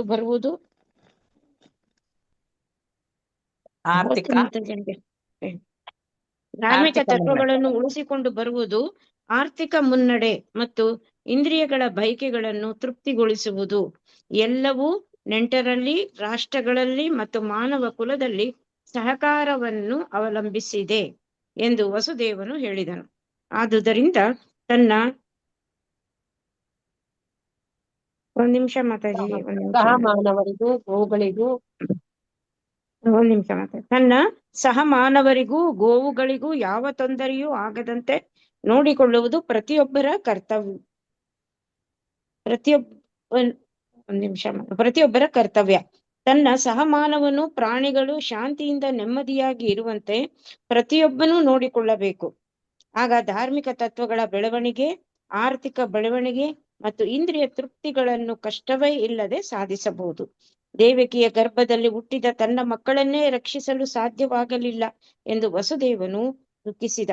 ಈ ಕಾರಣದಿಂದ ಧಾರ್ಮಿಕ ತತ್ವಗಳು, ಆರ್ಥಿಕ ಬೆಳವಣಿಗೆ ಮತ್ತು ತನ್ನ ಇಂದ್ರಿಯಗಳ ತೃಪ್ತಿ ಎಲ್ಲವನ್ನೂ ತಾನು ಕಳೆದುಕೊಂಡಿದ್ದೇನೆ ಎಂದು ಅವನಿಗೆ ಅನಿಸಿತು. ಇದನ್ನು ಕೇಳಿ ನಂದ ಮಹಾರಾಜನು, ನನ್ನ ಪ್ರೀತಿಯ ವಸುದೇವ, ದೇವಕಿಯಲ್ಲಿ ಹುಟ್ಟಿದ ನಿನ್ನ ಎಲ್ಲಾ ಮಕ್ಕಳನ್ನು ಅರಸ ಕಂಸನು ಕೊಂದಿದ್ದರಿಂದ ನಿನಗೆ ಬಹಳ ದುಃಖವಾಗಿದೆ ಎಂದು ನನಗೆ ಗೊತ್ತು. ಕಡೆಯ ಮಗುವು ಹೆಣ್ಣು ಮಗುವಾದರೂ ಕಂಸನು ಅವಳನ್ನು ಕೊಲ್ಲಲು ಸಾಧ್ಯವಾಗಲಿಲ್ಲ. ಅವಳು ಸ್ವರ್ಗಲೋಕಗಳಿಗೆ ಹೋಗಿದ್ದಾಳೆ. ಪ್ರಿಯ ಗೆಳೆಯ, ದುಃಖ ಪಡಬೇಡ. ಕಣ್ಣಿಗೆ ಕಾಣದ ನಮ್ಮ ಹಿಂದಿನ ಕರ್ಮಗಳೇ ನಮ್ಮನ್ನು ನಿಯಂತ್ರಿಸುತ್ತದೆ. ಪ್ರತಿಯೊಬ್ಬನೂ ತನ್ನ ಪುಣ್ಯ ಕಾರ್ಯಗಳಿಗೆ ಒಳಪಟ್ಟಿರುತ್ತಾನೆ. ಕರ್ಮ ಮತ್ತು ಅದರ ಪ್ರತಿಫಲದ ಸಿದ್ಧಾಂತವನ್ನು ತಿಳಿದವನು ಜ್ಞಾನಿ. ಅತ್ಯಂತ ಮನುಷ್ಯನ ಮೇಲೆ ಸುಖದ ಅಥವಾ ದುಃಖದ ಯಾವುದೇ ಸಂಗತಿಯು ಪರಿಣಾಮವನ್ನು ಮಾಡುವುದಿಲ್ಲ ಎಂದನು. ವಸುದೇವನು, ಪ್ರಿಯ ಗೆಳೆಯ, ನೀನು ಸರಕಾರಕ್ಕೆ ಕಂದಾಯವನ್ನು ಕೊಟ್ಟು ಮುಗಿಸಿದ್ದರೆ ಬೇಗನೆ ನಿನ್ನ ಸ್ಥಳಕ್ಕೆ ಹಿಂದಿರುಗು. ಏಕೆಂದರೆ ಗೋಕುಲದಲ್ಲಿ ಏನಾದರೂ ತೊಂದರೆ ಆದೀತು ಎಂದು ನನಗೆ ತೋರುತ್ತದೆ ಎಂದನು. ನಂದ ಮಹಾರಾಜ ಮತ್ತು ವಸುದೇವರ ನಡುವೆ ಈ ಸ್ನೇಹಮಯ ಮಾತುಗಳನ್ನ ನಂತರ ವಸುದೇವನು ಮನೆಗೆ ಹಿಂದಿರುಗಿದನು. ನಂದ ಮಹಾರಾಜನಿಗೆ ಮಥುರೆಗೆ ಬಂದಿದ್ದ ಗೋಪಾಲಕರು ಹಿಂದಿರುಗಿದರು. ನಂದ ಮತ್ತು ವಸುದೇವರ ಸಮಾಗಮ ಎನ್ನುವ 5ನೇ ಅಧ್ಯಾಯದ ಭಕ್ತಿ ವೇದಾಂತ ಭಾವಾರ್ಥವು ಇಲ್ಲಿಗೆ ಮುಗಿಯಿತು. ಹರೇ ಕೃಷ್ಣ ಹರೇ ಕೃಷ್ಣ, ಕೃಷ್ಣ ಕೃಷ್ಣ ಹರೇ ಹರೇ, ಹರೇ ರಾಮ ರಾಮ ರಾಮ ಹರೇ ಹರೇ. ಹರೇ ಕೃಷ್ಣ ಮಾತಾಜಿ. ಈಗ ಏನಾಗ್ತದೆ ಇಲ್ಲಿ, ಇದೊಂದು ಪುನರ್ಜನ್ಮ ನನಗೆ ಅಂತ ಹೇಳ್ತಾನ ಅವನು. ಇದೊಂದು ನನಗೆ ಪುನರ್ಜನ್ಮ, ಮತ್ತೆ ನಿನ್ನನ್ನು ಕಾಣ್ತೇನಂತ ನಾನು ಎಣಿಸ್ಲೇ ಇಲ್ಲ ಅಂತ ನಂದ ಮಹಾರಾಜರ ಹತ್ರ ಹೇಳ್ತಾನೆ. ಭರವಸೆ ನನಗಿರ್ಲಿಲ್ಲ, ದೇವರ ದಯೆಯಿಂದ ನಿನ್ನನ್ನು ಕಾಣುವಂತಾಯ್ತು. ಅನಂತರ ವಸುದೇವನು ಕೃಷ್ಣನ ವಿಷಯದಲ್ಲಿ ಆತಕವನ್ನು ವ್ಯಕ್ತಪಡಿಸಿದ. ಎಲ್ಲ ಕೇಳ್ತಾನೆ ಕೃಷ್ಣನ ಬಗ್ಗೆ. ಡೈರೆಕ್ಟ್ ಕೇಳಲಿಕ್ಕೆ ಆಗುದಿಲ್ಲ ಅಲ್ವಾ, ಅದಕ್ಕೋಸ್ಕರ ಏನ್ ಮಾಡ್ತಾನೆ, ಪ್ರಾಣಿಗಳು, ಅಲ್ಲಿರೋ ಗೋವುಗಳು, ಅವುಗಳ ಬಗ್ಗೆ ಎಲ್ಲ ಕೇಳ್ತಾ ಹೋಗ್ತಾನೆ. ಗಂಡು ಮಕ್ಕಳನ್ನು ಕಂಸನು ಕೊಂದುದ್ರಿಂದ ಕೃಷ್ಣನು ಬದುಕುತ್ತಾನೆ ಅನ್ನೋ ಭರವಸೆ ಕೂಡ ವಸುದೇವನಿಗೆ ಇರ್ಲಿಲ್ಲ. ಆಗ ವಸುದೇವನು ಮುಂದುವರಿದು ಹೇಳ್ತಾನೆ, ಪ್ರಿಯ ಗೆಳೆಯ, ಒಟ್ಟಿಗೆ ಇರುವುದು ನಮ್ಗೆ ಕಷ್ಟ. ಅಂದ್ರೆ ಯಾರೇ ಆಗ್ಲಿ, ನಾವು ಸಹ ಹಾಗೆ ಒಂದು ಕಡೆ ಹುಟ್ಟುತ್ತೇವೆ, ಮತ್ತೆ ದೂರ ಆಗ್ತೇವೆ ಅಲ್ವಾ. ಅದೇ ತರ ಇಲ್ಲಿ ಹೇಳ್ತಾರೆ, ಸಂಸಾರ, ನೆಂಟರು, ಗಂಡು ಮಕ್ಕಳು, ಹೆಣ್ಣು ಮಕ್ಕಳು ಎಲ್ಲರೂ ಇದ್ರು ಪ್ರಕೃತಿಯ ರೀತಿಯಿಂದಾಗಿ ನಾವು ಬೇರೆ ಬೇರೆ ಆಗ್ತೇವೆ, ಆಗ್ಲೇಬೇಕು ಆ ನೀತಿ ನಿಯಮಗಳಿಂದ ಅಲ್ವಾ. ಇದಕ್ಕೆ ಕಾರಣವೇನೆಂದ್ರೆ ಪ್ರತಿ ಜೀವಿಯು ಬೇರೆ ಬೇರೆ ಕರ್ಮಫಲಗಳ ಒತ್ತಡದಿಂದಾಗಿ ಹುಟ್ಟುತ್ತಾನೆ. ಅವನವನ ಕರ್ಮಫಲ ಏನಿದೆ ಅದ್ರ ಪ್ರಕಾರ ಆಗುವಂತದ್ದು. ಜೀವಿಗಳು ಒಟ್ಟಿಗೆ ಸೇರಿದರೂ ಬಹುಕಾಲ ಒಟ್ಟಿಗೆ ಇರ್ತಾರೆ ಎನ್ನುವುದೇನು ಖಚಿತವಲ್ಲ ಅಂತ ಹೇಳ್ತಾನೆ. ತನ್ನ ಕರ್ಮಕ್ಕೆ ಅನುಸಾರವಾಗಿ ಮನುಷ್ಯರು ಬೇರೆ ಬೇರೆ ರೀತಿಯಲ್ಲಿ ಕೆಲಸ ಮಾಡ್ಬೇಕಾಗ್ತದೆ. ಈ ಕಾರಣದಿಂದ ದೂರ ಆಗ್ಬೇಕಾಗ್ತದೆ. ಉದಾಹರಣೆಗೆ ಅನೇಕ ಗಿಡ ಮರಗಳೆಲ್ಲ ಒಟ್ಟಿಗೆ ಇರ್ತವೆ, ಗಾಳಿ ಬರುವಾಗ ಒಂದ್ ಆ ಕಡೆ ಒಂದ್ ಈ ಕಡೆ ಎಲ್ಲ ಹೋಗ್ತಾ ಇರ್ತದಲ್ಲ. ಅದೇ ತರ ಮನುಷ್ಯರು ಕೂಡ ಒಟ್ಟಿಗೆ ಇರ್ಲಿಕ್ಕೆ ಸಾಧ್ಯ ಇಲ್ಲ. ಅವರವರ ಕರ್ಮ ಫಲಗಳ ಪ್ರಕಾರ ಅವ್ರು ಬೇರೆ ಬೇರೆ ಕಡೆ ಹೋಗ್ಬೇಕಾಗ್ತದೆ, ಎದುರಿ ಹೋಗ್ತಾರೆ ಅಂತ ಹೇಳ್ತಾರೆ. ಒಮ್ಮೊಮ್ಮೆ ಎಂದಿಗೂ ಅವು ದೂರವಾಗುತ್ತವೆ. ಒಂದು ಗಿಡವು ಒಂದು ದಿಕ್ಕಿನಲ್ಲಿ ಹೋಗುತ್ತದೆ, ಮತ್ತೊಂದು ಇನ್ನೊಂದು ದಿಕ್ಕಿಗೆ ಹೋಗ್ತದೆ. ಹಾಗೆಯೇ ನಾವು ಒಟ್ಟಿಗಿರುವಾಗ ನಮ್ಮ ಕುಟುಂಬವು ಬಹು ಚೆನ್ನಾಗಿರಬಹುದು, ಆದ್ರೆ ಸ್ವಲ್ಪ ಕಾಲದ ನಂತರ ಕಾಲವೆಂಬ ಸಮುದ್ರದ ಅಲೆಗಳು ನಮ್ಮನ್ನು ಬೇರ್ಪಡಿಸುತ್ತವೆ. ಈ ಕಾಲ ಬಂದಾಗ ಎಲ್ರು ಬದಲಾಗ್ತಾರೆ. ವಸುದೇವನ ಮಾತಿನ ಭಾವಾರ್ಥ ಇದು. ದೇವಕಿಯ ಗರ್ಭದಲ್ಲಿ ಅವನಿಗೆ 8 ಮಕ್ಕಳಿದ್ರಲ್ಲ, ಅವ್ರು ಯಾವ್ದು ಅವನ ಹತ್ರ ಉಳಿಲಿಲ್ಲ, ಎಲ್ಲ ಸತ್ತೋದ್ರು. ಒಬ್ಬ ಇದ್ದವನು ಕೂಡ ಅವನನ್ನು ಉಳಿಸಿಕೊಳ್ಳಿಕ್ಕಾಗ್ಲಿಲ್ಲ. ನಂದ ಮಹಾರಾಜನ ಹತ್ರ ಇದ್ದಾನೆ. ಅದಕ್ಕೋಸ್ಕರ ಈ ತರ ಎಲ್ಲ ಅವನು ಹೇಳುವಂತಹದ್ದು. ಬೃಂದಾವನದ ಯೋಗಕ್ಷೇಮದ ವಿಷಯವನ್ನು ಹಾಗೆ ನನಗೆ ಹೇಳು ಅಂತ ಹೇಳ್ತಾನೆ. ಅಂದ್ರೆ ಅಲ್ಲಿ ಬೃಂದಾವನದ ಬಗ್ಗೆ ಕೇಳ್ತಾನೆ. ಮಕ್ಕಳ ಬಗ್ಗೆ ಅವನಿಗೆ ಭಯ ಇರ್ತದೆ. 10 ದಿನದೊಳಗಿನ ಎಲ್ಲ ಮಕ್ಕಳನ್ನು ಕೊಲ್ಬೇಕು ಅಂತೇಳಿ ರಾಕ್ಷಸರನ್ನು ಕಳಿಸ್ತಾನಲ್ವಾ, ಅದಕ್ಕೆ ಭಯ ಇರ್ತದೆ. ಅವರ ಬಗ್ಗೆನೇ ಕೇಳಲಿಕ್ಕೆ ಆಗುದಿಲ್ಲ, ಅದಕ್ಕೆ ಎಲ್ಲರ ಬಗ್ಗೆ ಕೇಳ್ತಾನೆ. ನೀನು ಈಗ ಇರುವ ಸ್ಥಳ ಶಾಂತವಾಗಿದೆಯೇ, ಯಾವ ತೊಂದರೆ ಇಲ್ವೇ ಅಂತ ಕೇಳ್ತಾನೆ. ಕ್ಷೇಮದ ವಿಷಯವಾಗಿ ಅವನಿಗೆ ಬಹಳ ಆತಂಕ ಇರ್ತದೆ ಕೃಷ್ಣ ಬಲರಾಮರದ್ದು. ವಸುದೇವನು ಈ ಪ್ರಶ್ನೆಯನ್ನು ಕೇಳ್ತಾನೆ. ಹಲವು ಬಗೆಗಳ ರಾಕ್ಷಸರನ್ನು ಕಳುಹಿಸಿ ಕೃಷ್ಣನನ್ನು ಕೊಲ್ಲಲು ಕಂಸನು ಅವನ ಹಿಂಬಾಲಕರು ಪ್ರಯತ್ನಿಸುತ್ತಿದ್ದಾರೆ ಅಂತ ಅವನಿಗೆ ಗೊತ್ತಿತ್ತು. ಕೃಷ್ಣನು ಹುಟ್ಟಿದ ದಿನದಿಂದ 10 ದಿನಗಳಲ್ಲಿ ಎಲ್ಲರನ್ನು ಕೊಲ್ಲಿಕ್ಕೆ ರಾಕ್ಷಸರನ್ನು ಕಳಿಸಿದ್ದು ಕೂಡ ವಸುದೇವನಿಗೆ ಗೊತ್ತಿತ್ತು. ಅದಕ್ಕೆ ಅವನು ಈ ವಿಷಯವನ್ನೆಲ್ಲ ಆತಂಕದಿಂದ ಕೇಳ್ತಾನೆ. ಕೃಷ್ಣನ ವಾಸಸ್ಥಳದ ಭದ್ರತೆಯನ್ನು ಕುರಿತು ಅವನಿಗೆ ಸ್ವಲ್ಪ ಭಯ ಇರ್ತದೆ. ಅದಕ್ಕೆ ಪ್ರಶ್ನೆ ಮಾಡ್ತಾನೆ. ನಂದ ಮಹಾರಾಜನ ರಕ್ಷಣೆಯಲ್ಲಿದ್ದ ಬಲರಾಮ ಮತ್ತು ಅವನ ತಾಯಿ ರೋಹಿಣಿಯ ವಿಷಯವಾಗಿಯೂ ಕೇಳ್ತಾನೆ. ಬಲರಾಮನಿಗೆ ತನ್ನ ನಿಜವಾದ ತಂದೆ ಯಾರು ಎಂದು ಗೊತ್ತಿಲ್ಲ ಎನ್ನುವುದನ್ನು ನಂದ ಮಹಾರಾಜನಿಗೆ ನೆನಪು ಮಾಡಿಕೊಡ್ತಾನೆ. ಅವನ ತಂದೆ ಯಾರು ಅಂತ ಗೊತ್ತಿಲ್ಲ, ಈಗ ನೀನೇ ತಂದೆ ಅವನಿಗೆ, ಅದಕ್ಕೆ ನಿನ್ನನ್ನೇ ಅವನ ತಂದೆ ಅಂತ ತಿಳ್ಕೊಂಡಿದ್ದಾನೆ. ಈಗ ನಿನಗೆ ಇನ್ನೊಬ್ಬ ಮಗ ಹುಟ್ಟಿದಾನೆ, ಇಬ್ಬರನ್ನು ಚೆನ್ನಾಗಿ ನೋಡ್ಕೊಳ್ತೀಯಲ್ವಾ ಅಂತ ಕೇಳ್ತಾನೆ. ನಂದ ಮಹಾರಾಜನ ದನಕರುಗಳು ವಿಷಯವಾಗಿ ಸಹ ಕೇಳ್ತಾನೆ ವಸುದೇವ. ಅಂದ್ರೆ ಅರ್ಥವತ್ತಾದ ಸಂಗತಿ, ವೈಶ್ಯರು ಎಲ್ಲ ಪ್ರಾಣಿಗಳನ್ನು, ಅವರಲ್ಲಿ ಗೋವುಗಳನ್ನು ಮಕ್ಕಳಾಗಿ ಸಾಕ್ತಾರಂತೆ ಅವರು. ಹಾಗೆ ವಸುದೇವನು ಕ್ಷತ್ರಿಯ, ನಂದ ಮಹಾರಾಜನು ವೈಶ್ಯ. ಗೋವುಗಳನ್ನು ರಕ್ಷಿಸುವುದು ವೈಶ್ಯರ ಕರ್ತವ್ಯ ಮತ್ತು ಜಗತ್ತಿನ ಮನುಷ್ಯರಿಗೆ ರಕ್ಷಣೆಯನ್ನು ನೀಡುವುದು ಕ್ಷತ್ರಿಯರ ಕರ್ತವ್ಯ. ಗೋವುಗಳು ಪ್ರಜೆಗಳಷ್ಟೇ ಮುಖ್ಯ. ಪ್ರಜೆಗಳಾದ ಮನುಷ್ಯನಿಗೆ ಎಲ್ಲ ರಕ್ಷಣೆಯನ್ನು ನೀಡಬೇಕು. ಹಾಗೆಯೇ ಹಸುಗಳಿಗೂ ಸಂಪೂರ್ಣ ರಕ್ಷಣೆಯನ್ನು ನೀಡಬೇಕು. ಪ್ರಜೆಗಳಿಗೆ ಕೊಡುವಷ್ಟೇ ಹಸುಗಳನ್ನು ಸಹ ಕೊಡಬೇಕು ಅಂತ ಇಲ್ಲಿ ಹೇಳ್ತಾ ಇದ್ದಾರೆ. ಧಾರ್ಮಿಕ ತತ್ವಗಳನ್ನು ಉಳಿಸಿಕೊಂಡು ಬರುವುದು, ಆರ್ಥಿಕ ಮುನ್ನಡೆ ಮತ್ತು ಇಂದ್ರಿಯಗಳ ಬಯಕೆಗಳನ್ನು ತೃಪ್ತಿಗೊಳಿಸುವುದು, ಈ ಎಲ್ಲವೂ ನೆಂಟರಲ್ಲಿ, ರಾಷ್ಟ್ರಗಳಲ್ಲಿ ಮತ್ತು ಮಾನವ ಕುಲದಲ್ಲಿ ಸಹಕಾರವನ್ನು ಅವಲಂಬಿಸಿದೆ ಎಂದು ವಸುದೇವನು ಹೇಳ್ತಾನಂತೆ. ಅಂದ್ರೆ ನಮ್ಮ ಇಂದ್ರಿಯ ತೃಪ್ತಿ ಬಯಕೆಗಳನ್ನು ತೃಪ್ತಿಗೊಳಿಸುವುದು ಮತ್ತೆ ಎಲ್ಲ ನೆಂಟರಲ್ಲಿ, ರಾಷ್ಟ್ರಗಳಲ್ಲಿ, ಮಾನವ ಕುಲದಲ್ಲಿ ಸಹಕಾರದಿಂದ ನಾವು ಇರಬೇಕು ಅನ್ನೋದು ವಸುದೇವ ಹೇಳುವಂಥದ್ದು. ಆದ್ರಿಂದ ತನ್ನ ಸಹಮಾನವರಿಗೂ ಗೋವುಗಳಿಗೂ ಸಹ ಯಾವ ತೊಂದರೆ ಆಗದಂತೆ ನೋಡಿಕೊಳ್ಳುವುದು ಪ್ರತಿಯೊಬ್ಬರ ಕರ್ತವ್ಯ ಅಂತ ಹೇಳ್ತಾನೆ. ತನ್ನ ಸಹ ಮಾನವನು ಪ್ರಾಣಿಗಳು ಶಾಂತಿಯಿಂದ ನೆಮ್ಮದಿಯಿಂದ ಇರುವಂತೆ ಪ್ರತಿಯೊಬ್ಬರು ನೋಡ್ಕೊಳ್ಬೇಕು. ಆಗ ಧಾರ್ಮಿಕ ತತ್ವಗಳ ಬೆಳವಣಿಗೆ, ಆರ್ಥಿಕ ಬೆಳವಣಿಗೆ, ಇಂದ್ರಿಯ ತೃಪ್ತಿಗಳನ್ನು ಕಷ್ಟವಿಲ್ಲದೆ ಸಾಧಿಸಬಹುದಂತೆ. ಎಲ್ಲ ಪ್ರಾಣಿಗಳನ್ನು, ಮನುಷ್ಯರನ್ನು ಸರಿಯಾಗಿ ನೋಡ್ಕೊಂಡ್ರೆ ನಮ್ಗೆ ಯಾವುದು ತೊಂದರೆ ಇಲ್ಲ. ಎಲ್ಲ ಧಾರ್ಮಿಕ, ಆರ್ಥಿಕ ಬೆಳವಣಿಗೆ, ತೃಪ್ತಿ ಎಲ್ಲ ಇದೆ ಅಂತ ಹೇಳ್ತಾರೆ. ದೇವಕಿಯ ಗರ್ಭದಲ್ಲಿ ಹುಟ್ಟಿದ ತನ್ನ ಮಕ್ಕಳನ್ನು ರಕ್ಷಿಸಲು ಸಾಧ್ಯವಾಗಲಿಲ್ಲ ಎಂದು ವಸುದೇವನು ದುಃಖಿಸಿದ.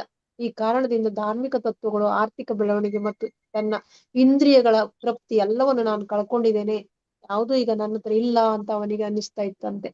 ಇದನ್ನು ಕೇಳಿ ನಂದ ಮಹಾರಾಜನು, ನನ್ನ ಪ್ರೀತಿಯ ವಸುದೇವ, ದೇವಕಿಯಲ್ಲಿ ಹುಟ್ಟಿದ ನಿನ್ನ ಎಲ್ಲ ಮಕ್ಕಳನ್ನು ಅರಸ ಕೊಂದ ಅಂತ ಹೇಳ್ಕೊಂಡು ನಿನ್ಗೆ ದುಃಖ ಆಗ್ತಿದೆ. ನಿನಗೆ ಅದು ನನ್ಗೆ ಗೊತ್ತಿದೆ. ಆದ್ರೆ ಕಡೆಯ ಮಗು, ಹೆಣ್ಣು ಮಗುವಾದ್ರೂ ಅವಳು ಮೇಲೆ ಸ್ವರ್ಗಲೋಕದಲ್ಲಿ ಇದ್ದಾಳೆ ಅಂತ ಹೇಳ್ತಾನೆ. ಪ್ರಿಯ ಗೆಳೆಯ, ದುಃಖಿಸ್ಬೇಡ. ಕಣ್ಣಿಗೆ ಕಾಣದ ನಮ್ಮ ಹಿಂದಿನ ಕರ್ಮಗಳೇ ನಮ್ಮನ್ನು ಈ ತರ ನಿಯಂತ್ರಣದಲ್ಲಿ ಇಟ್ಕೊಳ್ತಾ ಇದೆ ಅಂತ ಹೇಳ್ತಾನೆ.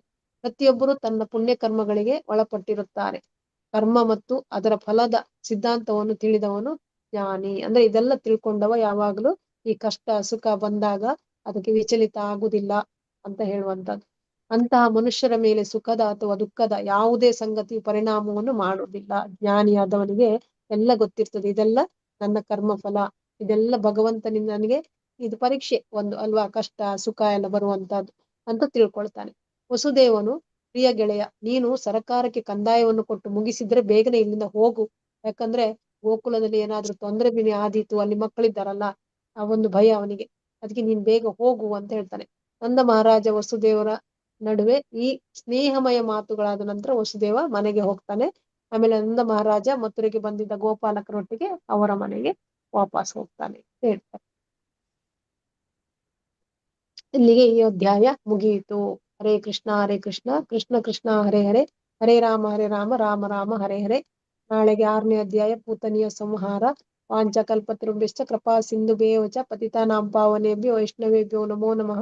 ಅನಂತ ಕೋಟಿ ವೈಷ್ಣವರೊಂದಿಗೆ ಜೈ. ಇಲ್ಲಿ ನೆರೆದಿರೋ ಎಲ್ಲ ಭಕ್ತ ವೃಂದದವರಿಗೆ ಜೈ. ರಾಧಾ ಗೋವಿಂದ್ ಕಿ, ಶಿಲ ಪ್ರಭುಪಾದ್ ಕಿ ಜೈ. ಏಕಾದಶಿ ವ್ರತ ಕಿ ಜೈ. ಹರೇ ಕೃಷ್ಣ. ಹರೇ ಕೃಷ್ಣ ಕೃಷ್ಣ ಭಕ್ತಿ ಜೈ. ಮಾತಾಜಿ, ಧನ್ಯವಾದಗಳು. ಹರೇ ಕೃಷ್ಣ ಮಾತಾಜಿ, ಹರೇ ಧನ್ಯವಾದಗಳು. ಕೃಷ್ಣ ಎಲ್ಲರೂ ಮಾತಾಜಿ. ಅಟೆಂಡೆನ್ಸ್ ಹಾಕಿ, ಧನ್ಯವಾದಗಳು. ಹರೇ ಕೃಷ್ಣ ಅಟೆಂಡೆನ್ಸ್ ಹಾಕಿ. ಹರೇ ಧನ್ಯವಾದಗಳು. ಧನ್ಯವಾದ. ಮಾತಾಜಿ 1 ನಿಮಿಷ ಅಟೆಂಡೆನ್ಸ್ ಹಾಕ್ಬಿಡ್ತೀವಿ ಮಾತಾಜಿ. ಹರೇ ಕೃಷ್ಣ. ಮಾತಾಜಿ, ನಾನು ಅಟೆಂಡೆನ್ಸ್ ಹಾಕಿಲ್ಲ, 1 ನಿಮಿಷ ಹಾಕ್ತೀನಿ ಮಾತಾಜಿ. ಮೊಬೈಲ್ ಸರಿ ಏನೇನೋ ತೋರಿಸ್ತಾ ಇದೆ. ಕೀಬೋರ್ಡ್ ಬಂದಿದೆ.